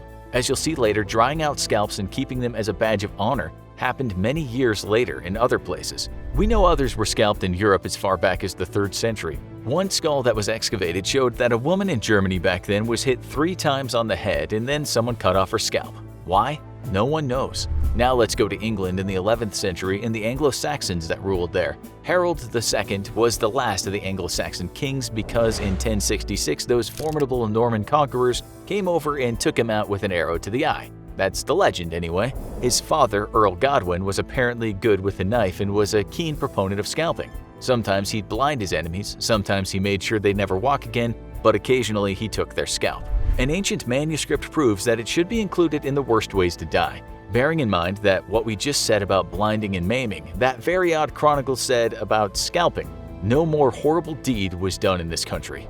The son of Ethelred the Unready, Alfred Etheling, was always caught up in power struggles. According to the manuscripts, he was captured by Earl Godwin. He was put in a boat and sent to an island, but then when he got there, they tore out his eyes and some say he was scalped. Some monks took pity on him, but he died not long after. That's the thing with scalping injuries. If the initial injury doesn't kill you, the blood loss or ensuing infection will. As for Etheling's men, this was written about them in the Chronicle of Florence of Worcester. Some he put in fetters and afterwards blinded. Some he tortured by scalping and punished by cutting off their hands and feet. Many also he ordered to be sold, and he killed by various and miserable deaths 600 men at Guildford. Before we get back to North America, let's talk a bit more about scalping in general. One of the reasons people took scalps was because heads were bulky. You can hardly take back 11 heads just to show off how well you'd done on the battlefield. Logistically, on horseback, 11 heads just doesn't work out. As for how scalping was done, well, it wasn't always an exact science, and it depended on how much of the scalp a person wanted. It also depended on how long the person's hair was. After someone had cut the skin with a knife or another tool, they used the hair to pull off the scalp. It would have been hard scalping a bald man. With a sharp enough knife and a good bit of hair to grab hold of, the scalp would have come right off. In the old world, they sometimes had to use seashells for cutting, or flint or sharp stones. Fortunately for the victim, scalping often happened when they were already dead or very close to it. So now let's talk about the long history of American scalping. It's been said before that Europeans brought scalping to North America, which is not true in the slightest. You already know that scalping in Europe happened many centuries ago, but Native Americans were also scalping back then. We can look at something called the Crow Creek Massacre that happened in 1325 or thereabouts, somewhere close to the Missouri River. Groups belonging to the initial coalescent culture had already been fighting there for some time. Anyway, an excavation there discovered the remains of almost 500 people. These were villagers and included men, women, and children. Some people had their limbs cut off, tongues cut out, or were beheaded. 90% of them had been scalped, although the children's heads were cut higher than the men's and women's. When the first explorers from Europe arrived in the 16th century, they talked about the Indians scalping Indians in parts of present-day Mexico, what's now Florida, and also in Canada. In 1535, Jacques Cartier talked about how he'd been introduced to a tribe in what's now called Montreal. He said he was shown scalps of their enemies drying out in the sun. In 1540, the first European expeditioner lost his scalp near Appalachian Bay. His name was Simon Rodriguez. Then, when the first British colonists arrived in the early 17th century, they started paying native tribes to kill other tribes that were hostile to them. Proof of a kill was a scalp. Some of the tribes had aligned with the colonists and were doing trade with them, while others, notably the Pequot, were not aligned. This led to the Pequot War. Then there's the famous story of a woman named Hannah Dustin, aka the mother of the American tradition of scalp hunting. On March 15, 1697, her town in Massachusetts was raided by around 30 men from the Abenaki tribe. 27 of those townspeople, mostly just kids, were killed. Dustin was taken captive along with her newborn child. The tribe swung that child by the legs against a tree and made her watch. After that, Dustin and other captives were being held by another tribe, and you could say not treated very well. One night, while their captors were sleeping, Dustin and others attacked the tribe's members. Dustin herself used a hatchet to kill 2 men, 2 women, and 6 children. She also took their scalps as proof, and after returning to friendly territory, she received 25 pounds in bounty money. Suffice to say, there was a lot of scalping going on back then. Sometimes the colonists would do the scalping themselves, and sometimes they'd pay native tribes to do the scalping for them. When the British and French were fighting over parts of North America, they both paid natives for scalps of anyone allied to the opposite sides. Acts were even introduced in both countries, which made it law that bounties could be given for scalps. Meanwhile, the colonists were still fighting the natives. In 1756, Lieutenant Governor Robert Morris of Pennsylvania wrote in a declaration, 130 pieces of 8 for the scalp of every male Indian enemy above the age of 12 years, 50 pieces of 8 for the scalp of every Indian woman, produced as evidence of their being killed. Paying money for scalps, of course, got some entrepreneurial people thinking. Some of them robbed newly dug graves and scalped the deceased hoping to get a bounty. There's also evidence of the Church of Ministers putting together scalping gangs. In an article published in the American Historical Review, it was written policymakers offered bounties for Native American heads or scalps in at least 23 states of their colonial, territorial, or Mexican antecedents. In 1763, the Scots-Irish frontiersmen called the Paxton Boys committed an atrocity that's gone down in history. They brutally slaughtered 20 Susquehannock men, women, and children and took their scalps, and it was the sermons of a holy man that ignited the violence. The people who were killed had not provoked any of the settlers at all, and they'd lived peacefully with settlers in the past. In the 1800s, the mercenary John Glanton scalped 500 Indians in Mexico and made a lot of money from it. He was also scalped and killed himself a bit later by a native tribe he'd been in a rivalry with. During the American Civil War, Bloody Bill Anderson mutilated and scalped Union troops, at least one time under the watch of a young Jesse James. Entire families were sometimes scalped. In the 19th century, 1 woman and 6 children were scalped by Indians in Madison County, Illinois. It's now known as the Wood River Massacre. This was horrific, but you have to remember that during the early to mid-19th century, American troops and gangs killed and scalped hundreds upon hundreds of natives. In 1867, the New York Times wrote that the settlers in Colorado were offering this: $25 each to be paid for scalps with the ears on. When did the scalping stop in this bloody era of North American history? Well, we're not exactly sure, but as late as 1864, one of the worst atrocities against Native Americans happened. This was the Sand Creek Massacre in Colorado. 675 men from the 3rd Colorado Cavalry rode into a Cheyenne and Arapaho village and killed at least 150 people, most of them women and children and the elderly. They mutilated the bodies and took the scalps as trophies. We'll finish with an English railroad worker named William Thompson. In 1867, he and others were on a train going to Nebraska. His job there was to fix a broken telegraph wire. On the way, a group of about 30 Cheyenne attacked them. The train derailed and he and the rest in that car were attacked. Thompson was shot in the shoulder and lost his scalp, but he survived. Legend has it, the pain was so much he fainted, but when he came around, he saw his scalp next to him. This was unusual given that the scalps were usually used as trophies. When help came, he was taken to a doctor who unsuccessfully tried to reattach the scalp. By this time, his head was already dangerously infected. He ended up taking the scalp back to England with him, but it didn't garner much interest. Because of that, he sent it back to the US where it stayed. It's now in a special box at the W. Dale Clark Library in Omaha. It's probably the last surviving scalped scalp.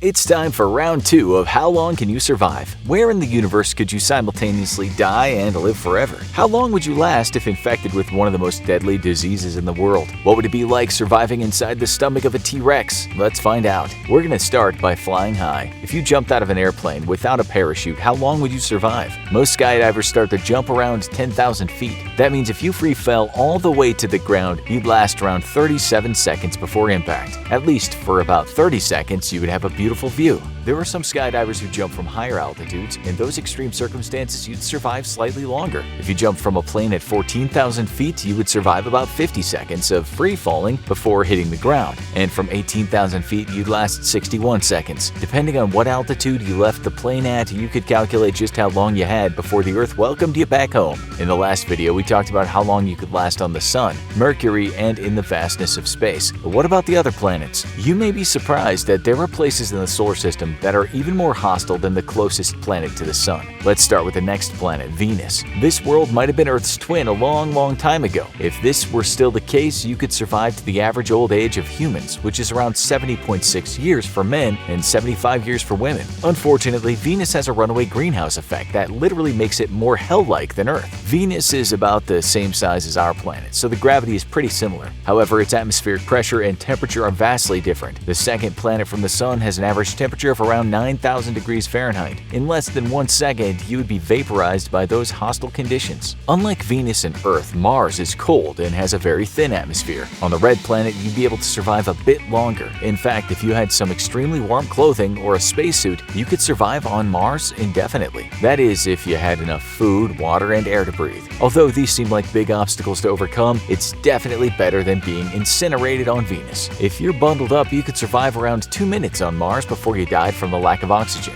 Now things are going to get a little more intense because the next planet is the largest in the solar system. Jupiter has a lot of mass, and anything that has large amounts of mass has large amounts of gravity. There are a couple of problems with trying to survive on Jupiter, and any of the gas giants in our solar system for that matter, since they're made almost entirely of gas. If you try stepping on one of the planets, you'll fall right through toward its center. At some point you would hit solid ground, but you'd be dead long before that happened. You wouldn't descend very far before the pressure from all the gas around you would crush your body. On Jupiter, Saturn, Uranus, and Neptune, you would survive less than a second of falling through their gases before you were compressed into a marble-sized version of yourself. Technically, Pluto is not a planet, but it's still worth mentioning what would happen to you on this faraway hunk of space rock. The problem with a human surviving on Pluto is the lack of heat. The gravity on Pluto is around 1/5 that of Earth, so you'd most definitely not be crushed to death. If you could get a pickup game of basketball going, you'd be really good since you'd be able to jump about 25 feet off the ground. The problem with Pluto is that there is no air and no heat. The dwarf planet is so far away from the sun that the average temperature is around negative 375 degrees Fahrenheit. So within seconds, it would freeze you to death. If you were really resilient, you could probably last around 10 seconds, but it would be an unpleasant experience. This brings us to the most terrifying monster in the universe, black holes. How long would you last if you were to be sucked into a black hole? Since these mysterious objects seem to bend the laws of physics to their will, the answer to this question is quite surprising. If you were to fall into a black hole, you could be both pulled apart by gravity and frozen in time. How is this possible? I'm glad you asked. Let's imagine you were floating toward a black hole. Everything would be fine until you started closing in on the event horizon. This is where gravity is so intense that nothing, not even light, can escape. As you get closer to the singularity at the center of a black hole, the gravity becomes more and more intense. The problem is that this happens extremely quickly. There are massive changes in gravity every centimeter. For a few seconds, your feet are being pulled toward the center of the black hole quicker than the top of your body. Your body would begin to stretch. This might feel good for a split second. It would straighten your spine and stretch your muscles. However, as you approach the event horizon, the gravity is so intense it would literally stretch your body out into a thin noodle shape.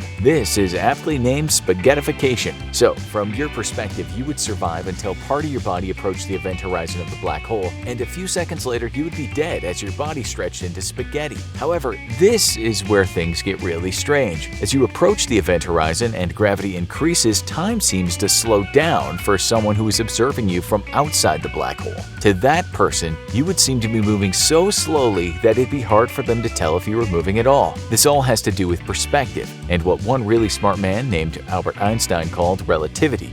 Basically, the more gravity or faster you're moving, the slower time moves for you than someone who is observing you. Therefore, as you approach the intense gravity of the event horizon, you would seem to slow down, and once you hit the event horizon, you would seem to freeze completely. This means to an outside observer, you would be alive just before the event horizon practically forever, because it would take many of their lifetimes before your body would pass beyond that point and disappear into the singularity of the black hole. Eventually, you would just disappear from the observer's perspective, but it'd take a very, very long time. Let's head a little closer to home and see how you'd last in a shark attack. If we start with the best case scenario, you could survive for a while. A single shark could take quite a while to kill you, even if it was a great white. Shark experts recommend some key responses to help you survive the shark attack. Most are easier said than done, like don't panic and don't lose sight of the shark, and try to slowly back away. Sharks don't really enjoy the taste of humans, so if the shark lets go, you have a good chance of surviving. That being said, a shark bite can take a chunk of skin and muscle with it. The biggest threat after a shark attack is bleeding out. The good news is you'll have several minutes to seek help. However, if attacked by a large shark that takes a big bite, you have about 5 minutes until you bleed to death. This will vary based on the hole the shark created in your body, but you will have at least a few minutes to seek help. The worst case scenario is when there are multiple sharks and a feeding frenzy starts. In this scenario, hundreds of sharks could be biting you all at the same time, ripping your body apart. How long would you survive a shark feeding frenzy, you might ask? Your body would be torn apart in a matter of seconds, so you would barely have time to process what was happening before your vital organs were ripped from your body and swallowed by the sharks. Most of us never have to worry about one of the most deadly diseases in the world. However, this is not true for everyone. How long would you survive if infected by rabies? Keep in mind that this disease has a mortality rate of 99.9%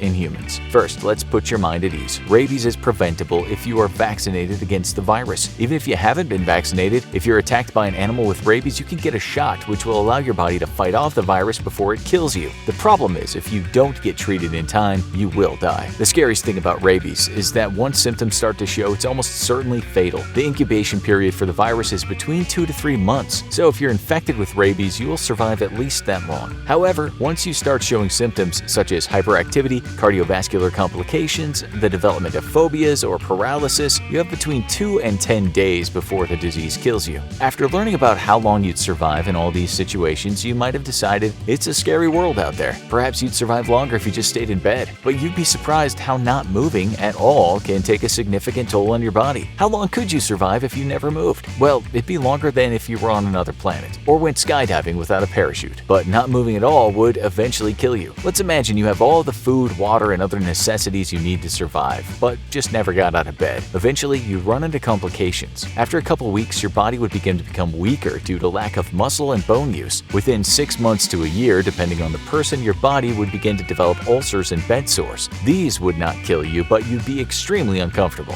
At this point, your mental health would begin to deteriorate as well, because we evolved to be nomadic, and laying in one place without moving is not what your body was designed to do. Even with all the vitamins and nutrients you needed to survive, your muscles would become so weak that circulating your blood would eventually become too much and your heart would fail. So, if you never moved, you could survive for about 2 years before your body gave up. What about if you were trapped in a car, underwater? Not only is this a real fear, but unlike being sucked into a black hole, this could happen to you. If you careened off the road and ended up submerged underwater in your car, you could actually survive for a decent amount of time. Supposing that there was no damage to the windows or doors, the car would keep out most of the water. It may slowly begin to fill up, but something else would kill you long before the water did. Since you would be contained in your own little underwater world, you would have the oxygen that was currently in the car to breathe. However, with each breath, you would be poisoning your own air. You would be taking in the oxygen and replacing it with carbon dioxide. When the air in the car reaches about 15% carbon dioxide, you would die. So, how long would this take? If you could remain calm, which given the circumstances would be extremely difficult, you could last around 15 hours in a submerged car.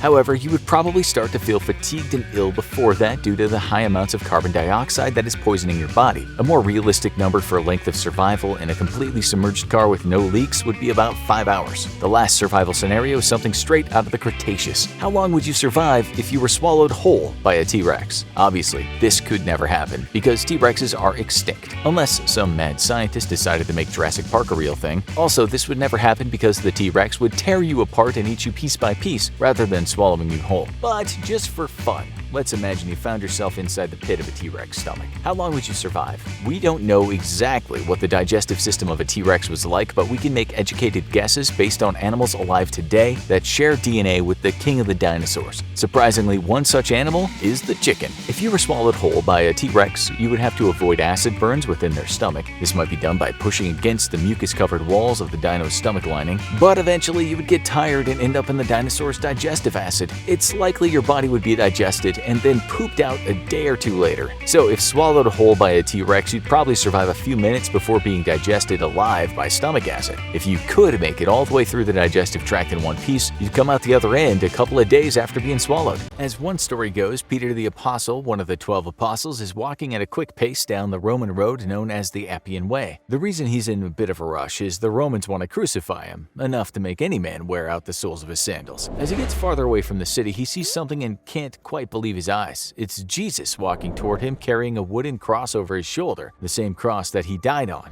Jesus, with the woven crown of thorns still attached to his head, looks determined as he marches on. Peter almost falls back in shock at seeing him, but manages to get out the words, "Where are you going?" Jesus turns back to him for a moment and says, "I'm going to Rome to be crucified again." Peter then thinks, well, if he's going, so am I. Damn the Romans. I shall carry on teaching the good word. If that actually happened is up for debate, but it's been written this decision Peter made eventually led to his arrest and subsequent execution by crucifixion. But according to legend, he wasn't executed like Christ was. Indeed, he was crucified upside down. We'll come back to why that happened and how it went down later. First of all, we need to know a little bit about normal crucifixion. The reason the Romans did it was because, for one, it was dreadfully painful. The English word excruciating can be understood to mean something like torment coming from the cross. They weren't the first to do it, though. Alexander the Great executed thousands of his enemies by way of crucifixion, which kind of paved the way for the Romans. There were quite a few types of crucifixion throughout history, but the one you all know quite well consists of a person's arms spread wide against a horizontal beam and their body connected to a vertical beam. There are a few things you might not be familiar with in regard to crucifixion, even if you've attended Bible class or watched movies about the life of Jesus Christ. Firstly, when the Romans stuck someone on a cross, they didn't think, we better cover his genital area and show some decorum here. They were killing someone they deemed a threat to society. They didn't cover up the naughty bits. Far from it, crucifixion was supposed to be humiliating as well as painful. Hard to say how long a person would last up there. Another thing we tend not to think about is the number of things that can go wrong with the body when someone is strung up like that. Just think about how it would feel, the full weight of your body dangling up there, either nailed or tied to the wood. The most common question regarding crucifixion is, how did Jesus die? It's possible that if Jesus' hands were nailed to the cross, he had some kind of footrest. Otherwise, it's unlikely the nails driven through either palms or the wrists could have supported his full body weight. If so, death might have come later than if his feet were simply tied with rope or nails were driven through them. Nonetheless, there are numerous interpretations as to exactly how he was crucified, but scientists usually agree about the cause of death. It's generally thought that a person crucified with their arms spread would not last longer than a day. But if there was no footrest, it would be over in possibly a matter of minutes or perhaps a couple of hours, because the position the person was in would make it almost impossible to breathe. The Romans would sometimes break a person's legs if they wanted it to be over quickly. Without support from the legs and feet, the effort of straining upwards to draw breath would eventually be too much and the person would quickly die. What would eventually kill a victim of crucifixion would be heart failure, hypovolemic shock, acidosis, asphyxia, and arrhythmia. One scientist explained why these things would happen, saying the resultant lack of oxygen in the blood would cause damage to tissues and blood vessels, allowing fluid to diffuse out of the blood into tissues, including the lungs and the sac around the heart. That in itself is a worst way to die, even though the death was kind of fast-tracked. Still, we can't repeat enough that it all depended on how a person was positioned on the cross. For instance, one ancient historian wrote this: "They were first whipped and then tormented with all sorts of tortures before they died, and were crucified before the wall of the city. The soldiers, out of wrath and hatred they bore the Jews, nailed those that they caught to the crosses in different postures by way of jest." The great Roman Stoic philosopher Seneca, not a big fan of crucifixion, wrote this: "I see crosses there, not just of one kind, but made in many different ways. Some have their victims with their head down to the ground, some impale their private parts, others stretch out their arms." Seneca witnessed all kinds of terrible tortures some Romans seemed to enjoy, including watching a person being torn apart after being tied to two chariots that sped off in different directions. He said crucifixion was the worst of them all. He once wrote, "Anyone facing such a death would plead to die rather than mount the cross." Let's say a person didn't die in minutes, or a few hours from what they have already talked about. Maybe the person had a foothold and could breathe okay, but they still had other ways to die before dehydration got them. After being vigorously whipped and nails being hammered into them, they could die within hours from a blood infection that resulted in sepsis. Sepsis is when your body releases a torrent of chemicals to fight an infection, which leads to hyperinflammation. The person on the cross would first start to feel very faint, then develop a fever with confusion and breathing difficulties following. The end result would be organ failure. But let's say the person dodged that bullet too. Maybe they were even given a little seat to sit on while they were on the cross, which did happen from time to time, not as a treat, but to keep them alive longer. First of all, prior to going up there, they very likely had to carry the cross, which might have weighed as much as 300 pounds. Maybe that Scottish bloke who just won the world's strongest man could cope with that, but your average scrawny guy back in the day wouldn't have stood a chance. Still, they probably only carried the crossbeam, which weighed an estimated 100 pounds. To put things in perspective, that's about the weight of a mildly obese male German Shepherd dog. The Via Dolorosa, aka the Way of Suffering, is the route Jesus took with the cross on his back, on his way to be executed. It's said to be about 2,000 feet,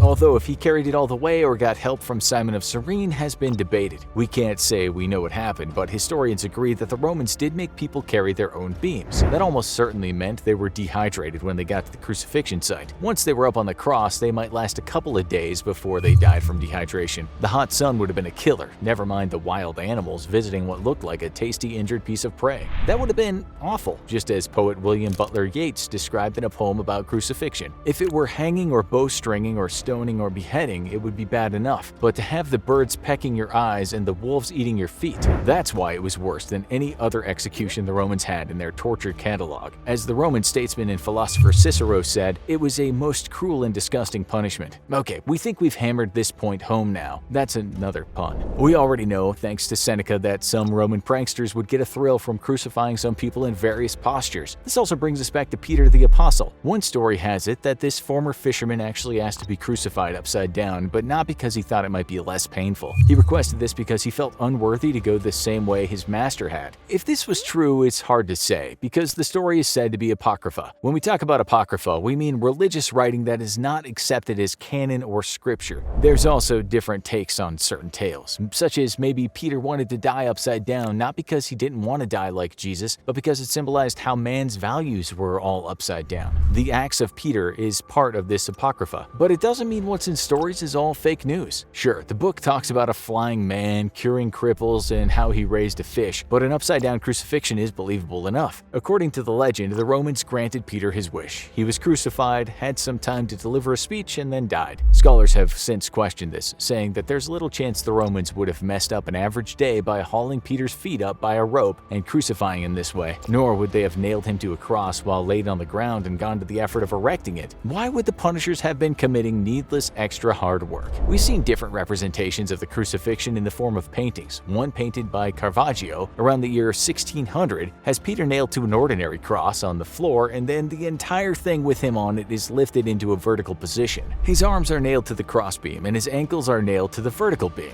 but the whole thing is upside down. A painting by the artist Masaccio, which was finished in 1426, shows a different way, with the cross being in the normal position but Peter's feet are splayed where the arms are usually stretched. Some people say both scenarios are unlikely. If the cross was upside down, it wouldn't have stood erect, since the top of a cross wasn't usually very strong compared to the bottom. Still, if this is how it really happened, then we guess Peter's crucifixion was one of the speedy deaths we've already discussed. We don't know the exact age when he died, but it's thought he was in his mid-60s, which was pretty darn old back then. Hanging upside down for a while at the best of times can be dangerous, but as an aging man, Peter must have really felt that rush of blood to the head. All that pressure again would have made it hard to breathe, so asphyxiation likely came on pretty quickly, maybe even faster than regular crucifixion because of the extra weight on the lungs in the downward position. There are variations to the story as to how long Jesus survived on the cross. One story says after about 6 hours he was done, shouting out, "Father, into your hands I commit my spirit." But there's also an account from St. Matthew that seems to suggest 3 hours. From noon onward, darkness came over the whole land until 3 in the afternoon, and about 3 o'clock Jesus cried out in a loud voice, my God, why have you forsaken me?" Jesus cried out again in a loud voice and gave up his spirit. However long it was, it must have felt like an eternity. As for Peter, we would imagine he didn't get through 6 or even 3 hours of agony. It's very likely that all that blood going to his head would not only have led to huge migraines, but the blood would have started to pool in his nose and throat, making it very hard to breathe. His heart would have had to work especially hard, and given his age, a heart attack or stroke would have likely occurred. Even if someone much younger and fitter than Peter was crucified upside down, we very much doubt that the person would have lasted long enough to die from dehydration.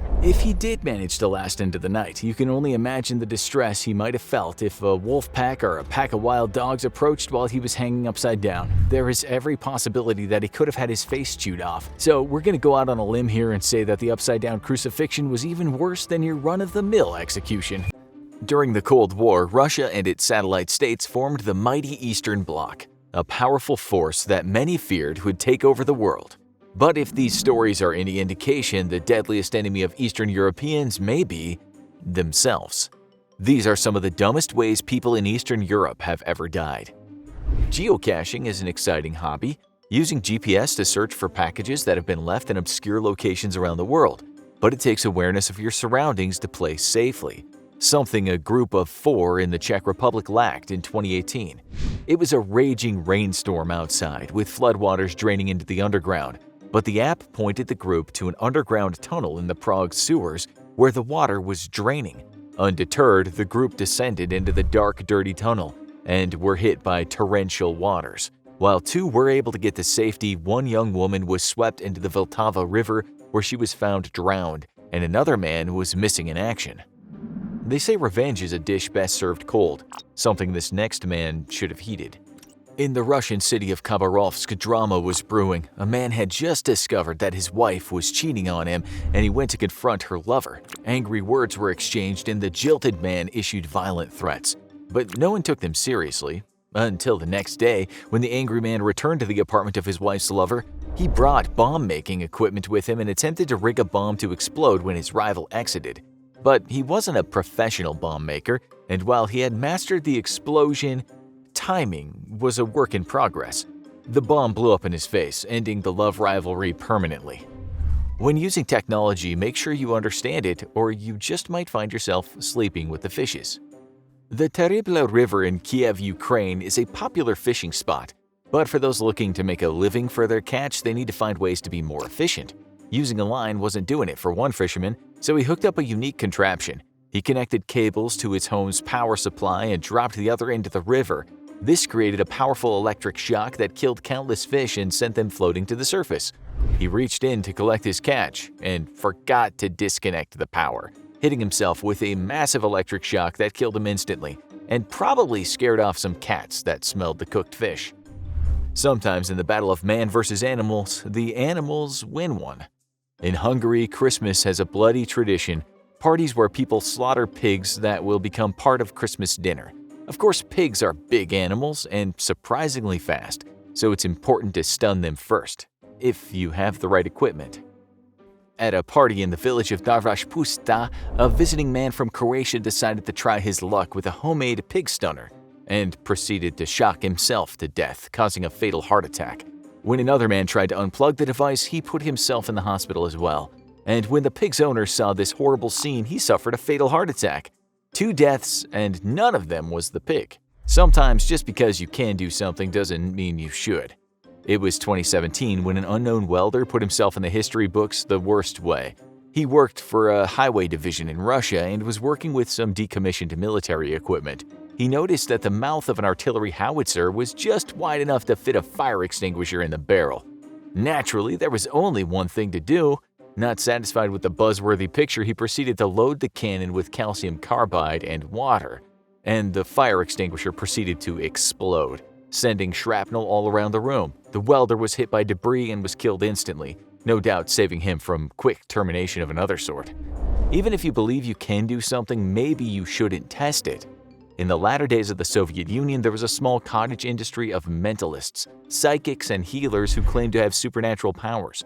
One of the most renowned was E. Frankel, whose specialty was telekinesis. He claimed to be able to stop cars, bikes, and even streetcars in their tracks. There was just one problem with that. All those have brakes, and you don't need psychic powers to stop them, just some good timing on the driver's part. So he decided to try a bigger stunt, stopping an entire train. He stepped onto a train track, raised his hands, and tried to use his psychic powers to stop it in its tracks. The engineer slammed on the brakes and the train did successfully stop. A few feet too late for the unfortunate Mr. Frankel, whose psychic powers had met their match. They say hands-on learning is the best way, but one biology teacher took that too far. Lydia Sakova was a teacher in Sofia, Bulgaria, and she had a dangerous hobby in chemistry. She liked to perform volatile experiments with the help of her husband and friend, and now they had decided to take it to the public square. Bystanders watched as they dashed from their car, ran to a nearby manhole where they started pouring unknown chemicals into the drain. The chemicals were highly flammable and caused the manhole to explode, sending the manhole cover directly into the head of the unfortunate Miss Sakova, decapitating her. Her 2 partners in crime suffered serious face and eye injuries, but no one's quite sure what possessed them to start pouring chemicals into a sewer. But some chemical experiments are more disastrous than others. Few things are more painful to the young child than the loss of a grandmother, and when young Sergei's grandmother was ill, the Russian boy vowed to unlock the secret of immortality for her. This led him to a bizarre obsession, ingesting small quantities of poison to strengthen his body. He tested toxic mushrooms, arsenic, and cyanide, and even tried to get his friends to join him so they could all be immortal. Despite this, he became a successful university student until the day he pushed it a little too far. After ingesting cyanide, he felt sick and asked for water. When a classmate brought it, he poured more cyanide powder into it and drank the whole thing.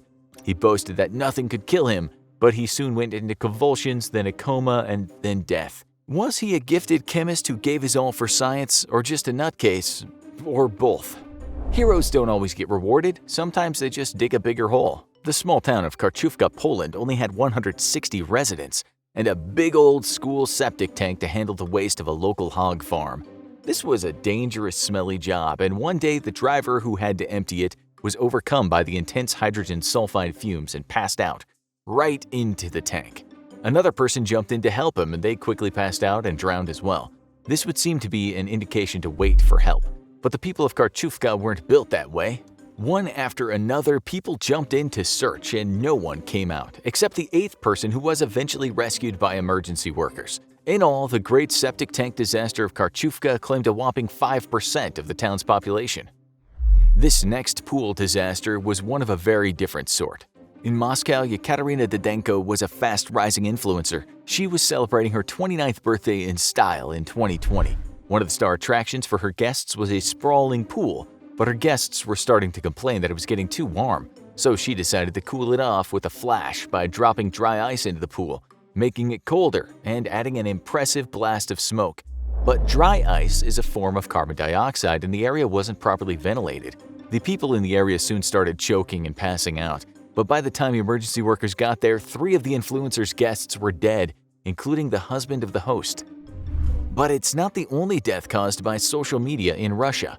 To build your brand as an influencer, you need exciting content, and few things are more exciting than death-defying stunts. For teenage Russian influencer Andrei Retrovsky, he had become known for taking photos in dangerous situations like hanging from ledges high above the street.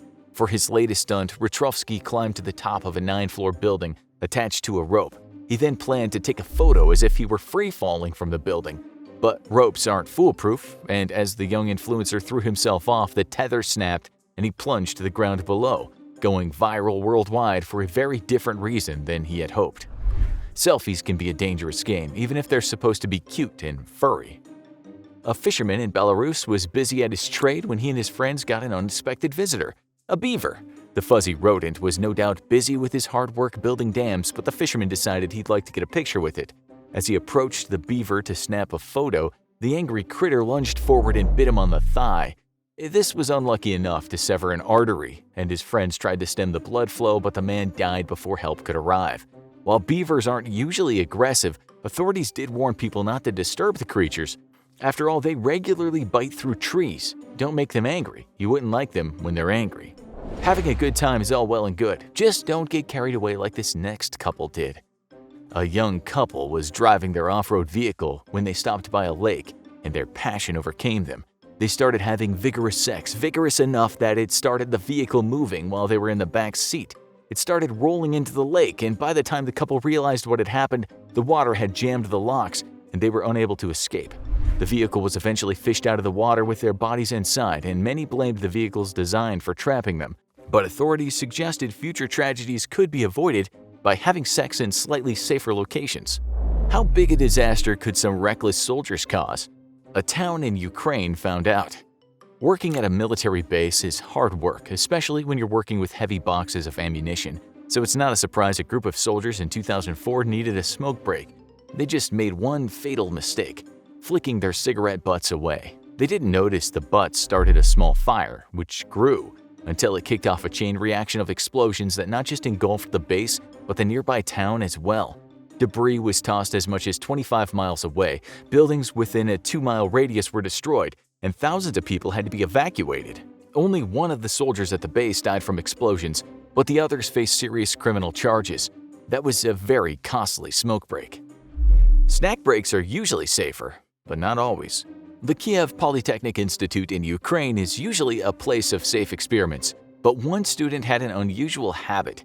He chewed gum while working, but he liked to dip it in citric acid crystals to give it a sour kick. He was working on a chemical experiment one night when he apparently got distracted, gave his gum the usual dip and put it in his mouth, and proceeded to blow his head off. It took a while for emergency workers to figure out what had happened, until they found another dish of powder. Apparently he had gotten his citric acid dip confused with the chemicals he was experimenting with, and this created a much more explosive taste sensation. But no one tempted fate more than this soldier. Alexander Chichek's friends were surprised to receive a message from him on the Russian social media service VK. It looked like him holding a grenade. But there was one disturbing thing about it: the pin appeared to be pulled out. His friends panicked, warning him, but it was too late, as the grenade exploded and killed the Russian man instantly.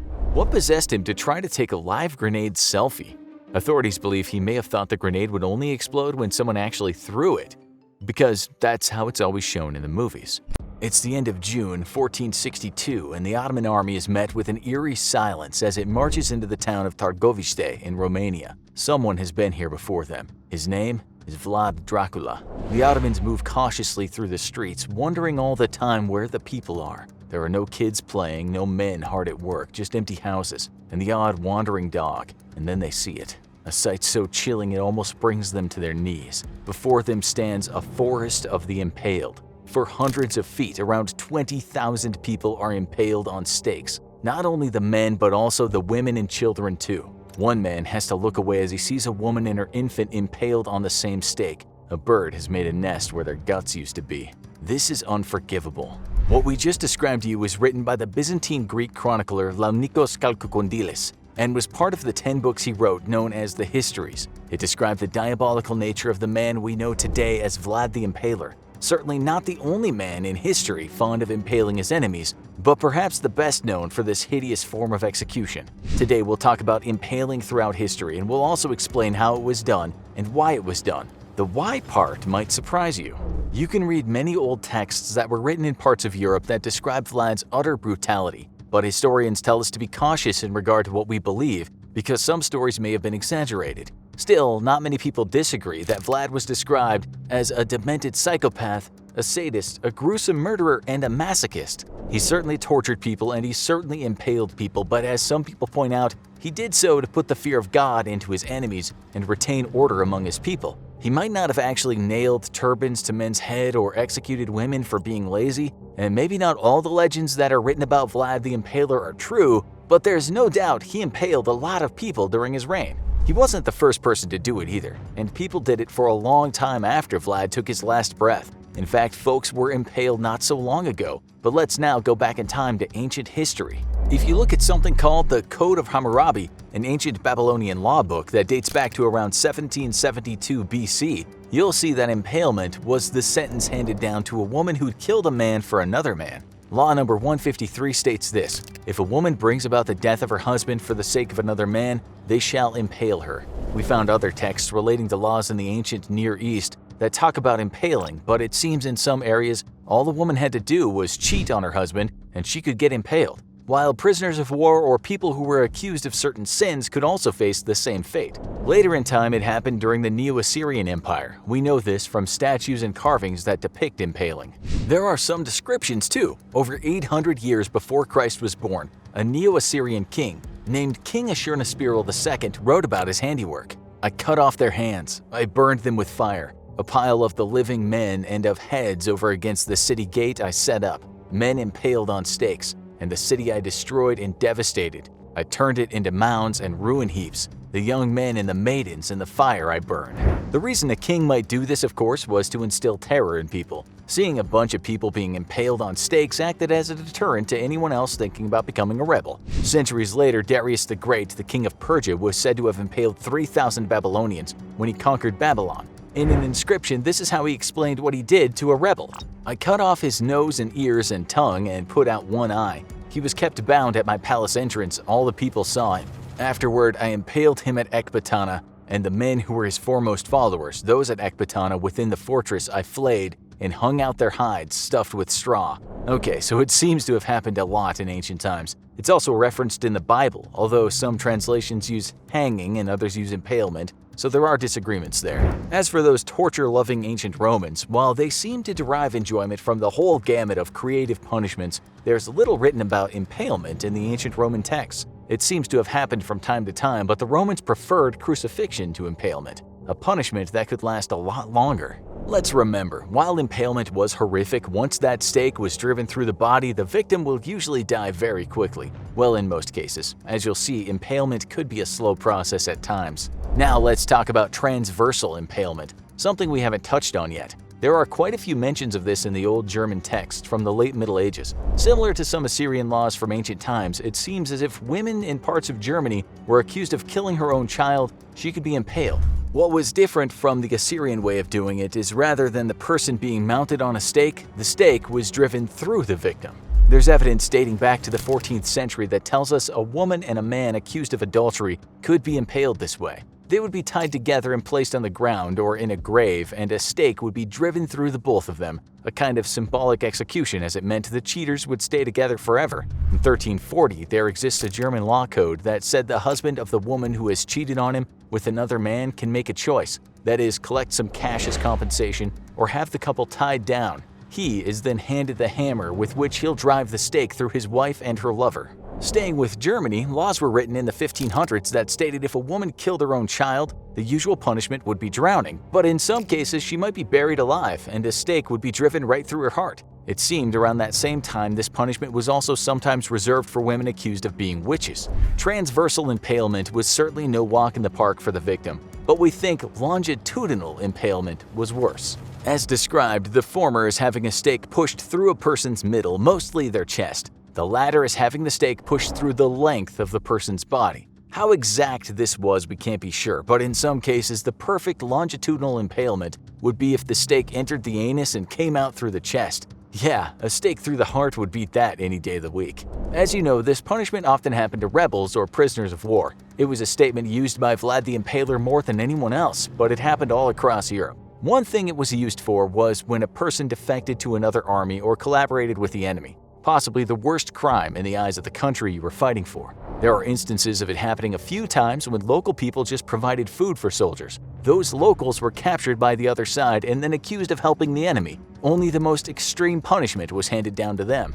In Western Europe, it seemed to be the Germans that were particularly fixated on this form of punishment. Not only did they do it to rebels, but they also impaled people who'd been accused of robbery. One book it's mentioned in doesn't state what kind of robbery, but it's likely the victims had been accused of stealing from the state. Impalement might also happen to people who'd been accused of committing the very worst kind of crimes against one's own community. Let's take murderers, for instance. They might have been beheaded or even had their bodies broken on the wheel, but some lawmakers saw this as getting off lightly, especially when they were serial killers. We might take the case of a man named Pavel Vashansky. He was a prolific highway robber in the 1500s who worked in today's Czech Republic. He not only stole cash and valuables from the people he robbed, but he often killed them in the process. When he was arrested, he confessed to 124 murders, which made him a very active killer. His punishment was definitely commensurate to the crime, if he actually committed those crimes. Police work back then was somewhat sketchy. First, they cut off his limbs. Then, while he was still breathing, they took a pair of red-hot pincers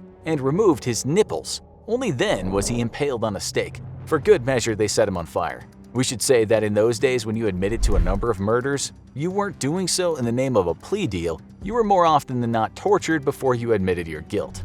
We found another case, this time in Germany, that involved a man that went by the name of Pushpeter. He killed 30 people, and some of those were pregnant women. He'd done this because he wanted the unborn babies. He thought if he ate them, he would gain the power of invisibility. Such were the times. People were quite superstitious. We guess Pushpeter found out the hard way that his invisibility medicine didn't quite work. There's a legend about this man which involves him telling off his executioner for not doing the impalement correctly. According to this legend, he told the executioner to take him down and do it again, this time hitting the right spot. Is that true? According to the book History of the German People at the close of the Middle Ages, they first took off one of his hands with red-hot pincers, then dragged him through the town, but there's no mention of the botched execution. What's interesting in this book is that it recounts many crimes and punishments in Germany in the mid to late 1500s, and it seems a lot of people were executed for civil crimes, but they were usually beheaded or hanged. The book explains that the authorities only tortured people who'd been accused of the worst kind of crimes.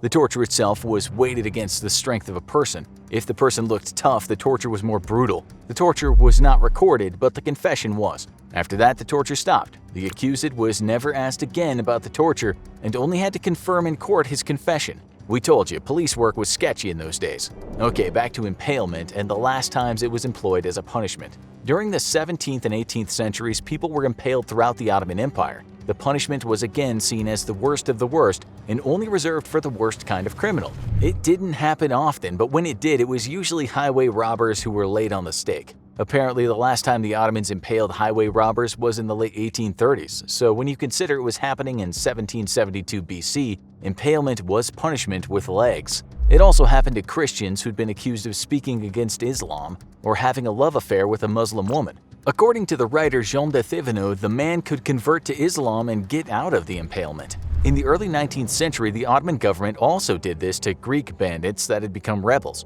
They'd be taken to a place where the entire village or town could see and be impaled there as a message to anyone else thinking about rebelling. Even if you were accused of giving food to a rebel or offering one shelter, you might also get impaled. And it gets worse. Sometimes those rebels would have parts chopped off them before being impaled. They might also be flayed beforehand. On occasion, the person would be impaled and then held over a fire and roasted to death. The Greek War of Independence then broke out in 1821, and during that war, a lot of Greeks found themselves on the wrong end of the stake. Around 65 Greeks were impaled during the Constantinople massacre, something which was a retaliation for the war breaking out. It happened to 30 more Greeks on the island of Zakynthos. In various parts of Greece, even women, older people, and monks were impaled from time to time during this bloody war. We've talked about this next method of impalement before, so we'll make it short. This is a method known as bamboo torture, and it's simple. Bamboo is hard as hell and grows very, very fast. Tie a man over a chute and he will slowly be impaled on it. There are records of this happening in Thailand, India, and where the Japanese held prisoners of war in the Pacific. This might not seem so brutal, but what would be better? Being thrown onto the stake or having one slowly work its way through your body? Two other slow methods of impalement, both around the 18th century, involved the use of hooks. One of them, sometimes called sengala, was very slow and very painful. A man would be fastened to a hook that was placed right below his rib cage. The hook would then be pulled up until it pulled open his chest. This was used by the Ottomans, and it was also a punishment for rebel slaves in Dutch Suriname. A name for this punishment is hanged by the ribs. Yet another form of impalement happened from time to time in Algeria in the 18th century. It was simple, painful, and slow. Hooks were fixed into city walls, and men were thrust upon these hooks, howling out in pain for everyone to see. The Hippocratic Oath states, "First, do no harm." But sometimes even doctors can make mistakes, and those mistakes can have deadly consequences. This is Dumb Ways to Die, Medical Mishaps Edition. In the early days of medicine, the treatment sometimes turned out to be more deadly than the disease. During a plague outbreak in London in the 1660s, a common prescription for the disease was tobacco. People, even kids, were told by their doctors to smoke cigarettes as a way to disinfect the air and stop the plague from spreading.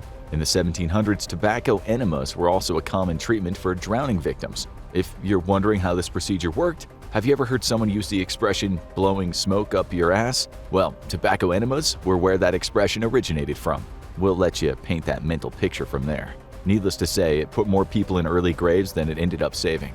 When you hear chainsaws, you probably think of either lumberjacks or horror movie villains, right?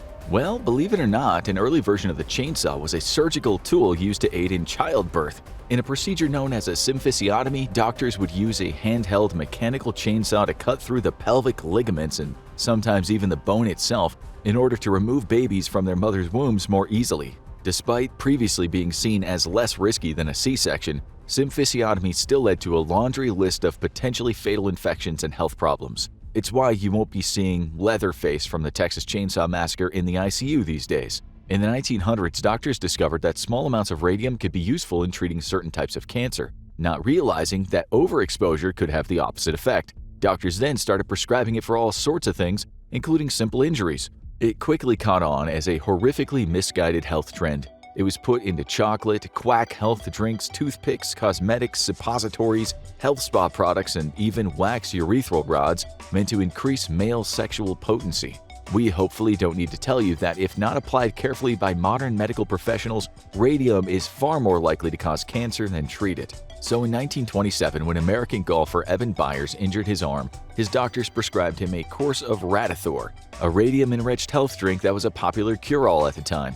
Byers drank Radithor every day for 3 years and didn't notice any ill effects, until his jaw started rotting off. When he died, the Wall Street Journal published a headline equal parts hilarious and horrifying.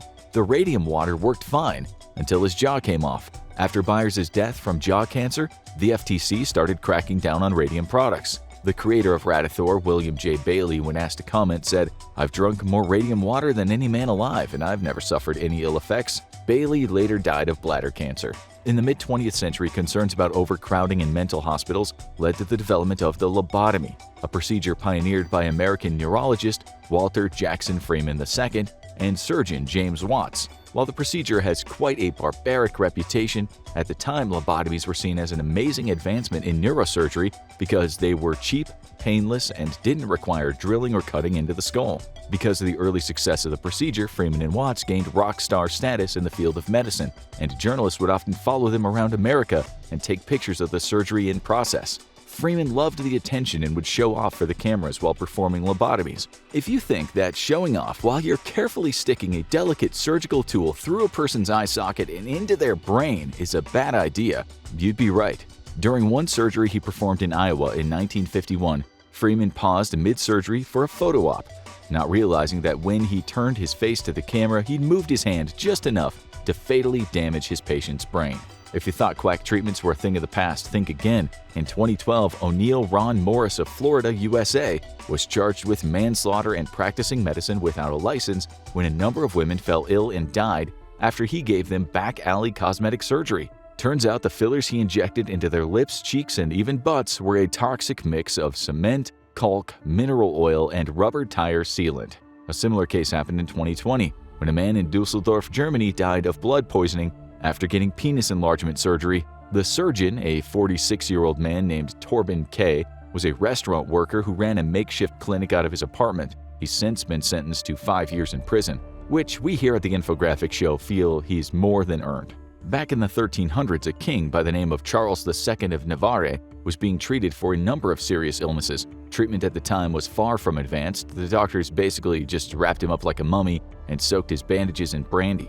This treatment was going fine until one of his nurses went to replace the linen wrap around Charles's body. She sewed up the bandages and tied a knot in the string, but instead of cutting the end with the scissors, she had this bright idea to burn the end off the thread with a candle. Because of the brandy and the linen wraps, Charles went up in flames immediately, and he burned to death when the nurse ran horrified from the scene. Since Charles II was not a popular king, so much so that his nickname was literally Charles the Bad, many saw his nightmarish fiery demise as a kind of karmic punishment for all of his terrible deeds in life. Respect for the dead wasn't quite as big in the 1300s, evidently. On the subject of fire-based mishaps, in 2016, a Tokyo woman had to be treated for severe burns on her lower body after her fart caught fire while she was in the hospital. The woman was undergoing cervical surgery, which involved the use of a laser, which sparked a fire when she passed gas. Thankfully, the woman survived, though we suspect she probably came close to dying of embarrassment. Still in the category of wild near misses, let's meet Dr. Jack Barnes of Queensland, Australia. He was a general practitioner who ran a practice in the far north of the state. Northern Queensland is home to some of the world's deadliest jellyfish, the box jellyfish, whose venom can be lethal to humans, not to mention horrifically painful to experience even if you manage to survive. In addition to being a doctor, Barnes was very interested in marine biology and wanted to see if cataloging all of the different types of box jellyfish venom could help him more effectively treat their stings. A noble pursuit, to be sure, and in 1958 he even got a grant from the British Medical Association to perform a box jellyfish study. But how did Dr. Barnes choose to do this study? By catching jellyfish in the wild and getting them to sting him. Even crazier, to increase his sample size, he also tested box jellyfish venom on a local lifeguard who volunteered to help out, and on his son, who was only 9 at the time. Alright, maybe call CPS on that one.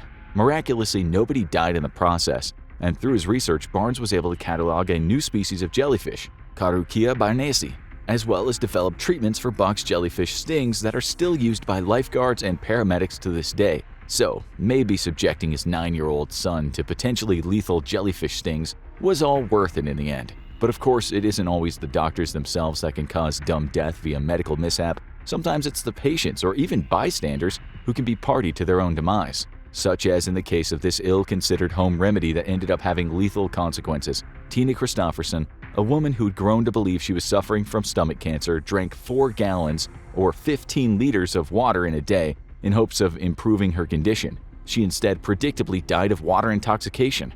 26-year-old Mark Gleason from the UK suffered from chronic snoring, and in an effort to stop it, he tried plugging his nose with tampons, causing him to suffocate in his sleep. When you go to the hospital, it's extremely important that you follow any instructions the doctors give you.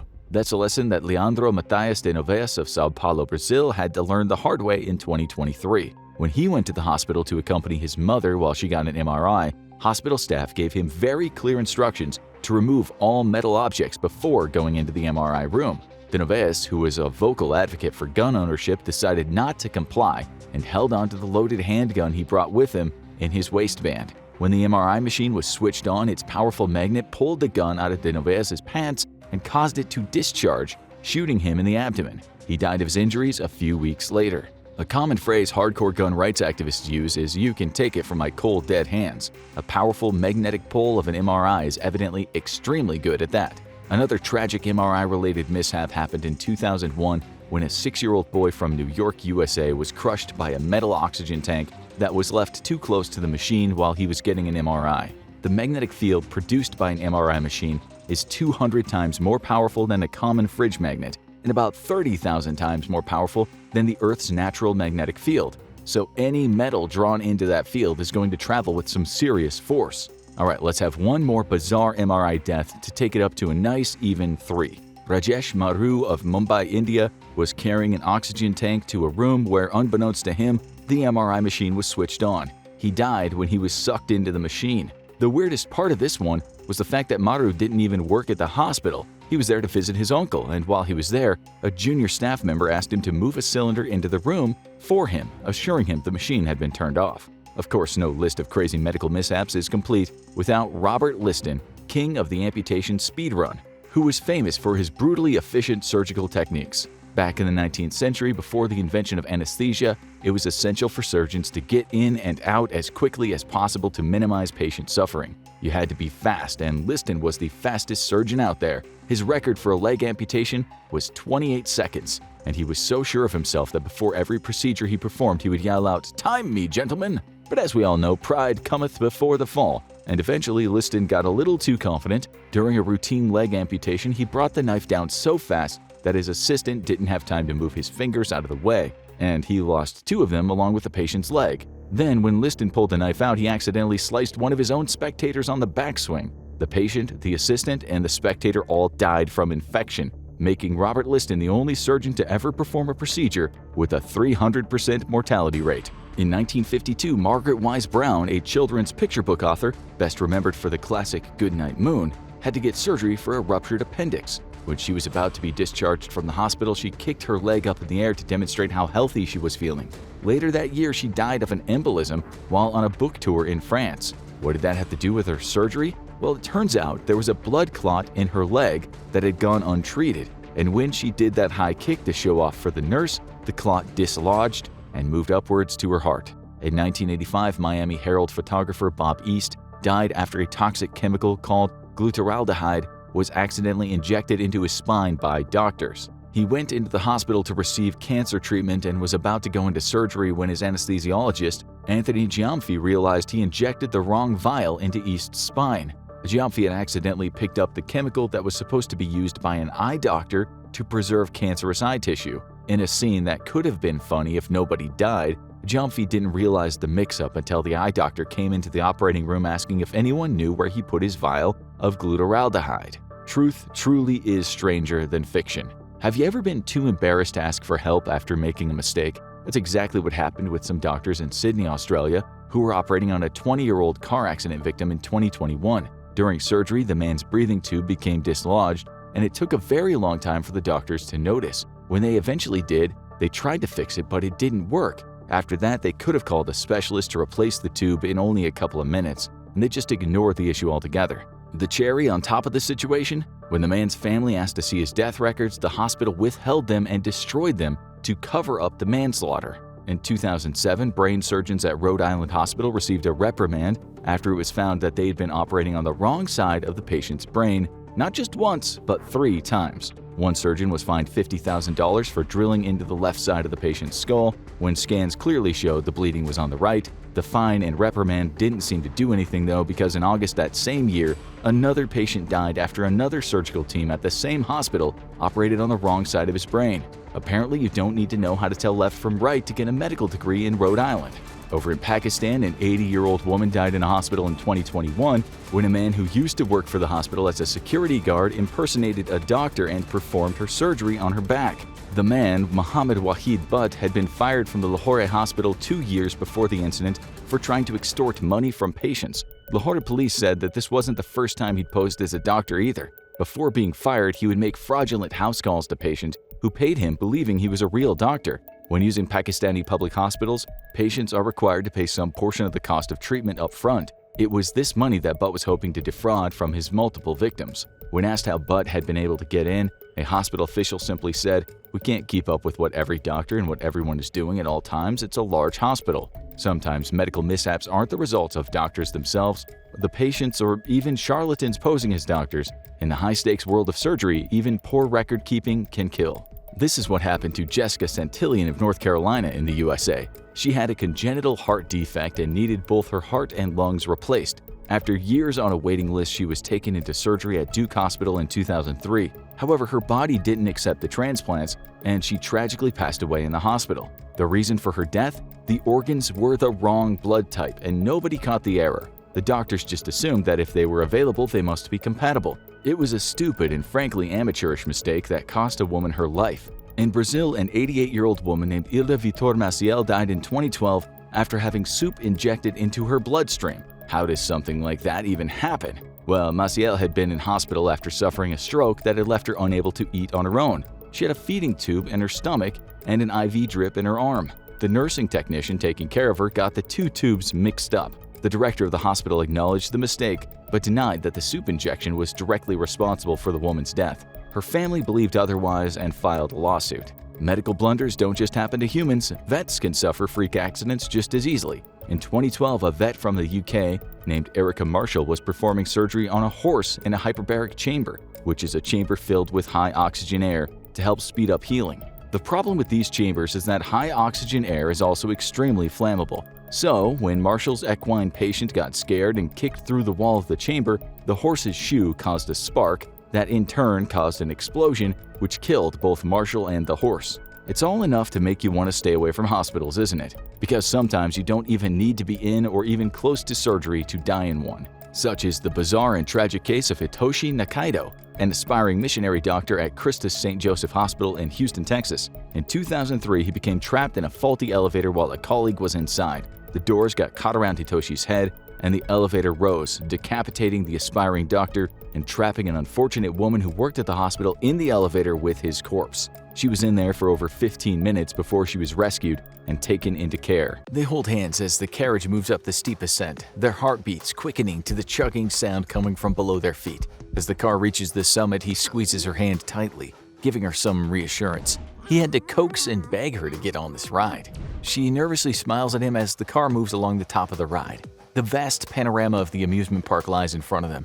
She tenses and he laughs. Whoosh, the car flies down. G-forces push their heads back. They're both screaming now. The car makes the second descent. Only on the upwards trajectory they both hear a loud bang. Before they know what's happened, they're hurtling through the air toward a nexus of steel bars. They look at each other for the last time. And that, dear viewers, has to be one of the worst ways to die.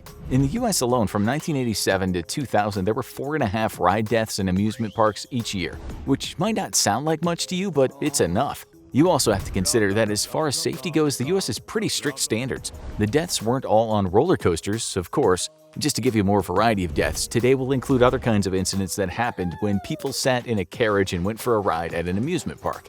But before we look at the US, let's first swing by Europe, the continent where the precursor to the modern roller coaster was invented. We're actually going to start with something quite recent. No one died in the incident, but what happened will give you a good idea of how human bodies deal with hitting things on the track. The accident happened at a theme park called Alton Towers in England, one of the country's favorite places to go for a day out. The ride was the Smiler, but trust us, no one was smiling on that ride on June 2nd at about 1:50 p.m.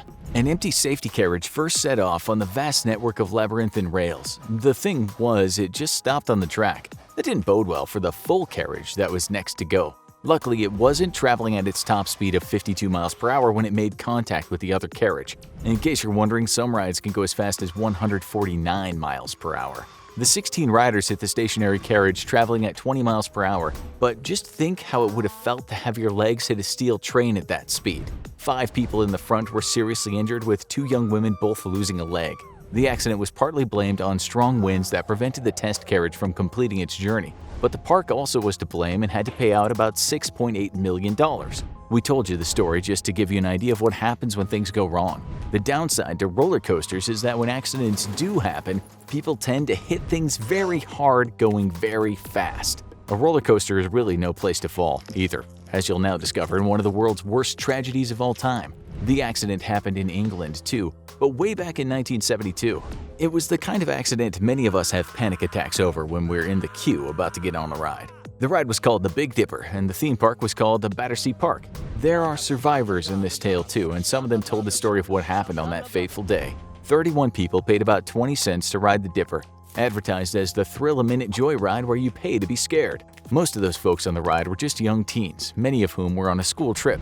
As per usual, the cars climbed up the track, everyone was laughing and screaming, and some were trying not to pee their pants. It went up and up and up, and then the cars disconnected from the track. They were now in a free fall. Suffice to say, a few bladders broke. A survivor later recounted that just as the carriage disconnected, everything seemed to go in slow motion. And then whoosh, they flew back. People spilled out, hanging onto anything they hit. One survivor said they will never forget the panicked expression of one young girl as she lost her grip and fell to her death. The carriage was somehow stuck up there, but to say the least, it was on shaky ground. The woman said the girl screamed that she wanted to get off, but she leant on a wooden barrier and it collapsed. I tried to grab for her, but I saw her fall to the ground in front of me. I looked up and next to the carriage, people were hanging all over the tracks. There was blood everywhere. 5 kids died that day from the trauma of hitting the ground or the ride. 13 others were injured. The park never paid anything out, but the ride was closed after that. As for the cause of death, when you fall, a doctor was once asked about it, and this was his reply. Most people who fall from a height die because they fractured their spine near the top and so transect the aorta, which carries blood out of the heart. It's usually a quick death, especially from a great height. But then the falling part must be a bit weird. Survivors of falls have said their only thoughts were, "Damn, I'm gonna die." One woman who survived a big fall said she didn't think about much at all and just listened to the whispering of the wind. Okay, so that's how you die when you free fall. We'll discuss later the nightmare of being flung from a carriage, which, let's face it, we've all worried about. But now let's look at a completely different way to die. You can tell us in the comments if you'd prefer your bones to be smashed or dying this way. It happened in Australia back in 1979, and to this day, it is the worst amusement park disaster the country has ever seen. You're all grown up now, so we expect if your friend asked you to go on the ghost train, you turn your nose up. Ghost trains aren't very scary, and they're not usually thought of as being dangerous. Well, the one in Sydney's Luna Park was on one particular day.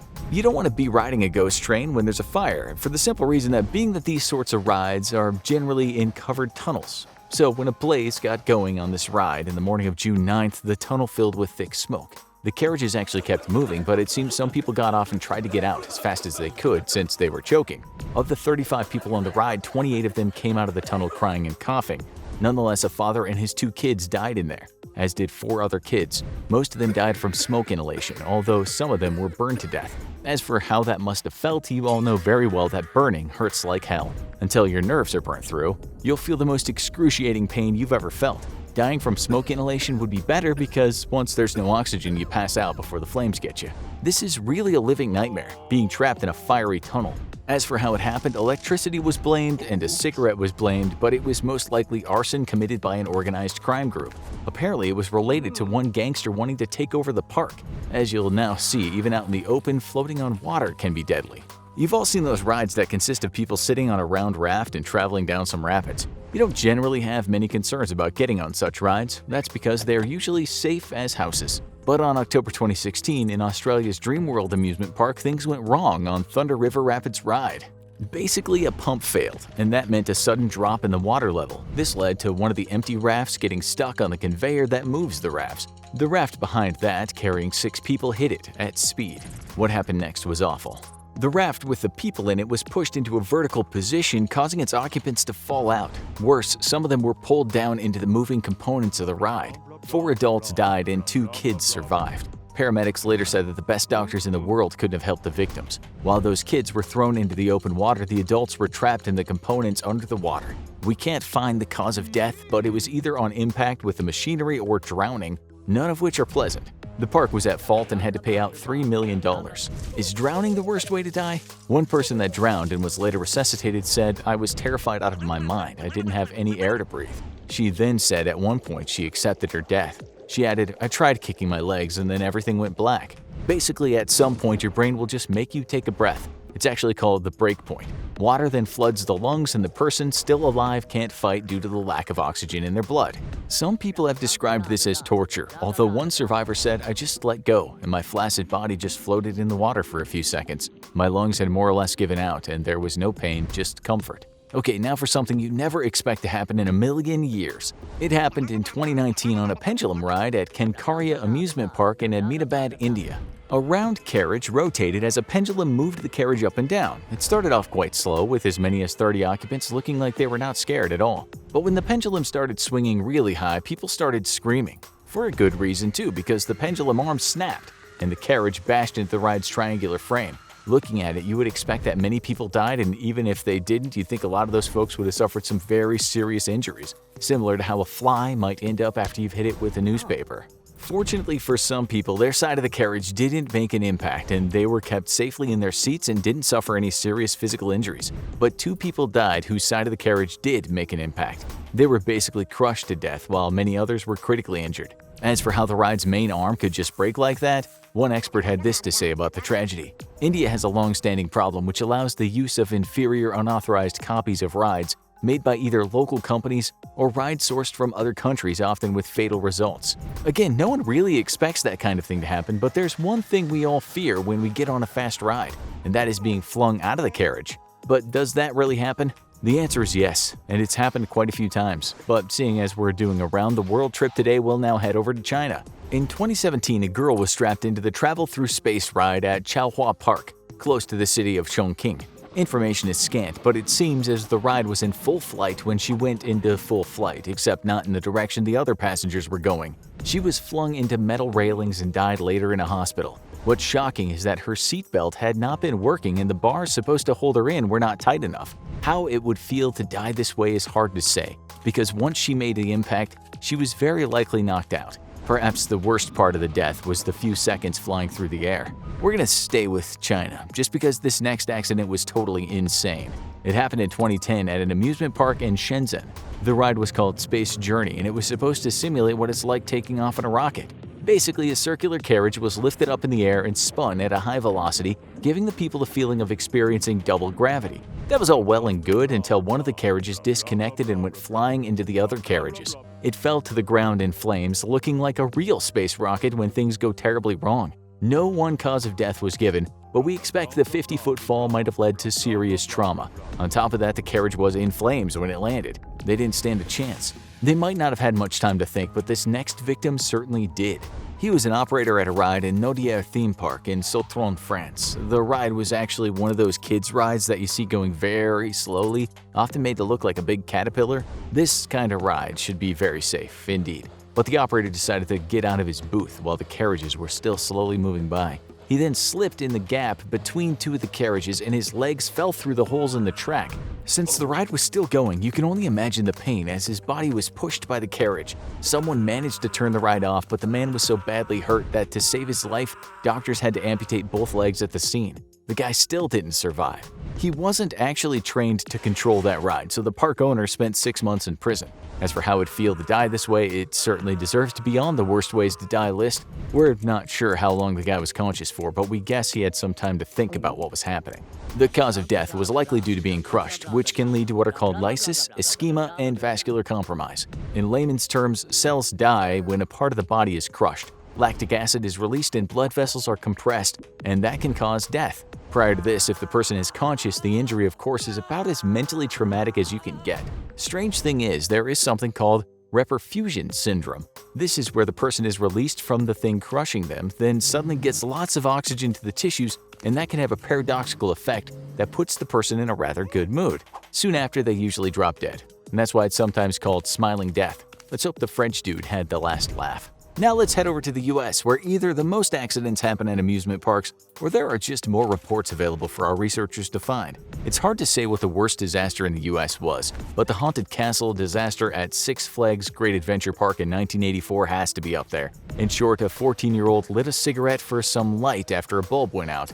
The place got fire, a little too easily we should say, and 8 teens lost their lives. We've already covered fire though, so we'll add another US tragedy to this story, something a bit more unique. It's unique, sad, and shocking, that's for sure. In 2016, a group of people set off from the top of a ride called the highest water slide in the world, and man, it looked scary. It was called the Verrückt, which can be translated as insane in German. It was located at the Schlitterbahn Kansas City amusement park, and since its opening in 2014, it had attracted a lot of attention from enthusiasts of extreme sports. Of the 3 people that rode it that day, one of them was Caleb Schwab, the 10-year-old son of Kansas State Representative Scott Schwab. The others were 2 women. They went on their downward trajectory from a height of 168 feet 7 inches, traveling around 70 miles per hour, which is really insane for a water slide. Literally insane. Given a lifeguard at the park had noticed how dangerous it was, once saying, "I told my friends and family it was only a matter of time until someone died on Verrückt." Prior to the fatality, there were at least 13 pretty serious accidents, mostly down to sheer speed people traveled at. Some folks got off and had to be treated for facial injuries, concussions, or slipped discs. What happened is they were thrown at high speed into the netting around the ride. That happened to Caleb and the women with him after the raft went airborne on the second hill. One woman hit the net and some metal rings broke her jaw. The other woman ended up with a fractured face and cuts that needed stitching. but Caleb hit the support of the netting and he was decapitated.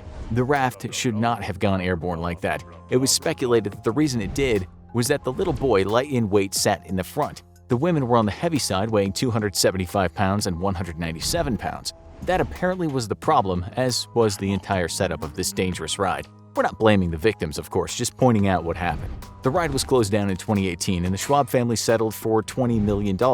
No one went to prison, although they almost did. As for this being on the list of worst ways to die, that depends on how you look at it. For the family, it had to be one of the most traumatic experiences a human could face, more so when they were asked to view the body of the deceased. The death itself must have been painless for the victim, but with oxygen still in the brain, it's likely that a person who has lost their head remains conscious for a little while. For how long, we don't know. Scientists have talked about this and no fixed time has been stated. It's possible that the young boy's last thoughts when he were hurtling through the air was, "What's going on?" That makes it at least a very weird way to die. At the start of the Russia-Ukraine war, Putin famously said it would only take 10 days to seize control of Ukraine. But now we know this was a particularly bold claim.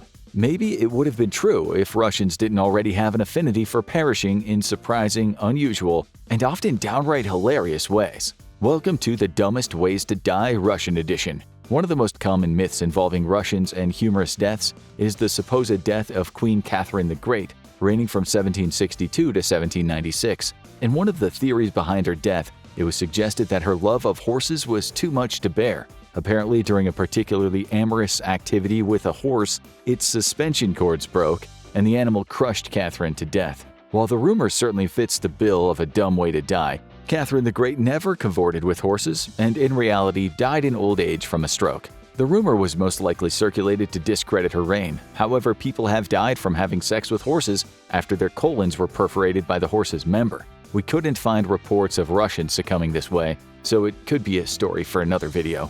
But what we can find is a plethora of injuries that seemed preventable with a bit of common sense. Starting off strong, we have one of the first claimants for the infamous Darwin Awards, a website that tracks people who have accidentally removed themselves from the gene pool, from Russia back in 1989. At this time, the Soviet Union still existed in all its glory, or lack thereof. While socialism, or more accurately Marxism, was the name of the game in Soviet Russia, that didn't stop Russians from developing strange beliefs and ideas. Such was the case of E. Frankel. You see, Frankel thought he was a psychic, but rather than limiting himself to finding missing people like the modern TV-faring peddlers of the trade, Frankel believed he had the power to control other people and even objects, especially if he was in danger. To test out his powers, Frankel went out into the street and tried to stop drivers from hitting him with just the power of his mind. To his credit, limited as that may be, he did test his theories gradually, starting with cyclers and smaller cars. Being in the Soviet Union in the 1980s, traffic was much lighter and cars moved slower, so cyclists and drivers could see Frankel and brake in time or avoid his maniacal behavior altogether. Unfortunately, that only fueled Frankel's belief that he had powers that could save him from harm. You might already see where this is going. Frankel's last test was him stepping in front of a freight train. According to the Darwin Awards website, the train engineer saw Frankel toss his suitcase aside and step onto the tracks with his arms raised. The engineer pulled the emergency brake, but it wasn't enough to stop the train from driving through Frankel and killing him on the spot. While Frankel's belief killed only himself, another of his Soviet comrades endangered the lives of many in true socialist fashion. The person in question was a shift manager in 1968 at the Mayak Production Association, a nuclear complex, research facility, and reprocessing plant. While Mayak was the site of one of the first massive nuclear failures in 1957 that resulted in around 200 deaths from cancer, the Russians obviously didn't learn from their mistakes. The shift manager was overseeing plutonium purification methods and requested 2 operators to use an improvised setup to transfer a potentially unstable organic solution of concentrated plutonium from a tank that also contained another watery solution into another holding tank.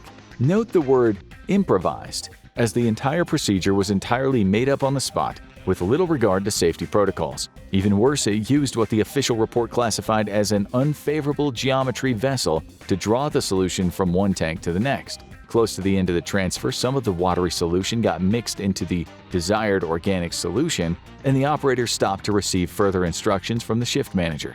The manager's course of action, which was logically incomprehensible from the start, was to order one of the operators to decant the organic solution from the vessel and throw the watery solution back before he left to tend to other duties. While doing so, the operator inadvertently caused a chemical reaction that sounded the alarms in the facility. Immediately upon seeing a flash of light and heat, the operator did the smart thing and ran away, albeit a bit too late. It would turn out that he started a nuclear chain reaction. The shift manager returned to see that the emergency protocols were triggered and immediately cut off the contaminated area. Here comes the truly stupid part. Instead of leaving, the manager overruled the emergency protocol supervisor and went back into the now irradiated zone. The reasoning behind his move was debated, but it was suggested he tried to throw out as much plutonium solution from the tank before it could become enveloped in the reaction. Whatever he actually did, he ended up causing a bigger chain reaction, activating even more alarms throughout the entire complex.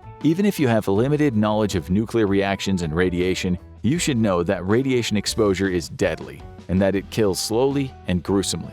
The shift manager died 1 month after the incident from radiation sickness and associated injuries. The operator who caused the minor reaction received a lower dose of radiation, which didn't kill him, but was still enough to cause severe burns and required the amputation of both legs and one of his arms. He lived for another 31 years, but it's difficult to say if he had a good life after the incident. While you might think that moving away from socialism made Russians think more about personal safety, you'd be wrong. Turns out that the Eastern Europeans have a proclivity for digging up old wounds and getting caught up in issues with potential nuclear fallout. On the first day of the Ukraine invasion in 2022, the Russian armed forces invaded Chernobyl, or Chernobyl as it's called in Ukrainian. Yes, the same Chernobyl that was the epicenter of the biggest nuclear disaster in history. Apparently, the Russians decided that capturing Chernobyl without any additional protective gear was a worthy cause. The Chernobyl exclusion zone, the area around the infamous town, is home to less than 200 people, with around 3,000 shift workers coming into the area to deal with various tasks to decommission leftover nuclear reactors, monitor the radiation levels, and provide adequate protection and guidance to tourists visiting the area. As such, it's pretty odd that it would be one of the first locations to find itself under siege by invading forces, but that's a discussion for war strategists. While the occupation of the Chernobyl zone was successful on paper, reports soon started flooding in with soldiers digging up the highly irradiated soil to build trenches and erect defensive platforms. It should be noted that while the wider area around the reactor itself is relatively safe, the soil and dust that came off it are still some of the most irradiated on the planet. While the troops abandoned the siege without much fanfare, the long-term damage from increased exposure is unlikely to surface soon. No matter even if the soldiers in question lived through the gruesome war, which has managed to rack up another few entries on this list, they now have an increased risk of death from cancer in their later years. There's a saying that revenge is a dish best served cold, and these soldiers would be prime examples. However, one husband in Khabarovsk, an eastern Russian city, in the year 2000 should have listened to this sage advice too. Once he learned that his wife was cheating on him with another man, he confronted the couple and swore his revenge. The lovers naturally thought it was an empty threat, but the husband decided to escalate things to an explosive level, creating a homemade bomb. His plan was to rig the bomb to the other man's apartment while they were inside, which would blow up when they tried to leave. However, the man's knowledge of incendiary devices failed him. He definitely made a bomb that could explode and kill someone, but he couldn't figure out how to time it properly. As a result, the bomb blew up when he tried to set it up, killing only him. At least the wife didn't have to go through the divorce proceedings. Let's step away from nuclear blasts and explosions for a moment. This next death is much more mundane, but no less stupid. A construction worker on a drill site in Moscow in 2005 was working on a garage project in one of the suburban streets. During what was probably an unmemorable shift, he noticed a shiny object stuck to the rapidly revolving auger. Do you remember the saying, "Curiosity killed the cat"? Well, this cat was curious indeed. Instead of stopping the drill to investigate further, the worker tried to grab the object with the drill still running. What happened next could have easily been featured in a cartoon. His jacket caught onto the drill and pulled him into the machinery. By the time he could figure out how to untangle himself, it was too late. When the other workers noticed a commotion and stopped the drill, there wasn't much left of their colleague. According to local news, only the man's legs below the knees remained intact. Whether or not that was an exaggeration, it was certainly not a pleasant way to go. Unfortunately, this type of death wasn't particularly uncommon. Another incident in 2020 involved a 56-year-old man being pulled into a lathe. According to the news source, the worker was too close to the machine when he was sucked into the lathe and screwed both literally and figuratively. A restricted and definitely not safe for work subreddit had posted gruesome pictures of the deceased, which will haunt us forever. and have probably turned some people away from this type of work. Trust us on this, you don't want to see them. A similar tragedy occurred in 2021 on a poultry farm in the Kaluga region. One of the newer workers wasn't properly instructed on how to operate a large conveyor mechanism that processed chicken carcasses. When she tried to snatch a chicken away from the machine, presumably to inspect it, her hand got caught on the hook that held the carcass. The machine chugged along, drawing the chicken and its unsuspecting victim toward the processing mechanism. By the time the other workers noticed something was wrong, the worker was sucked into the grinder and died, with the autopsy claiming the main cause of death as a chest injury. According to the news portal that covered the event and provided a censored video recording of it, the accident was partly due to inexperience and partly due to the abject failure of the facility management to provide proper training and protective equipment. It's almost as if they were trying to save money at the cost of human lives. All hail the capitalist machine.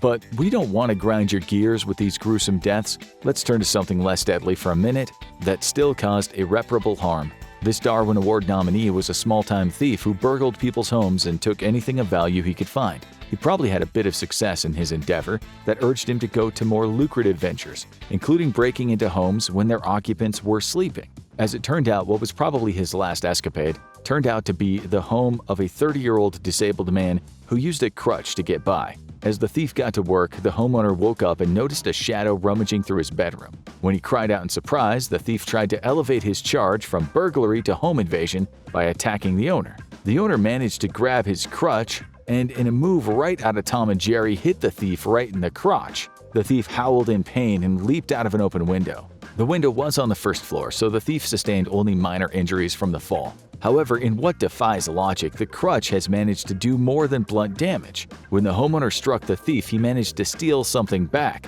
a testicle. While the Darwin Awards website failed to produce a news link, it cited that the homeowner put the testicle in cold water and phoned for the ambulance. Even more humorously, it said that the emergency services hung up on the homeowner the first few times, probably because they thought it was a prank call. The thief ended up trying to get away from the crime scene before being found unconscious and taken in by police. At the end, the thief's entire scrotum needed to be removed to prevent gangrene, and then he actually had the balls to file a complaint against his would-be victim for the damage done.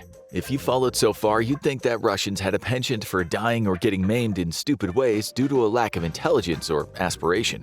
However, even some, quote, smart Russians have managed to off themselves in pretty stupid ways. As a prime example, take this university student.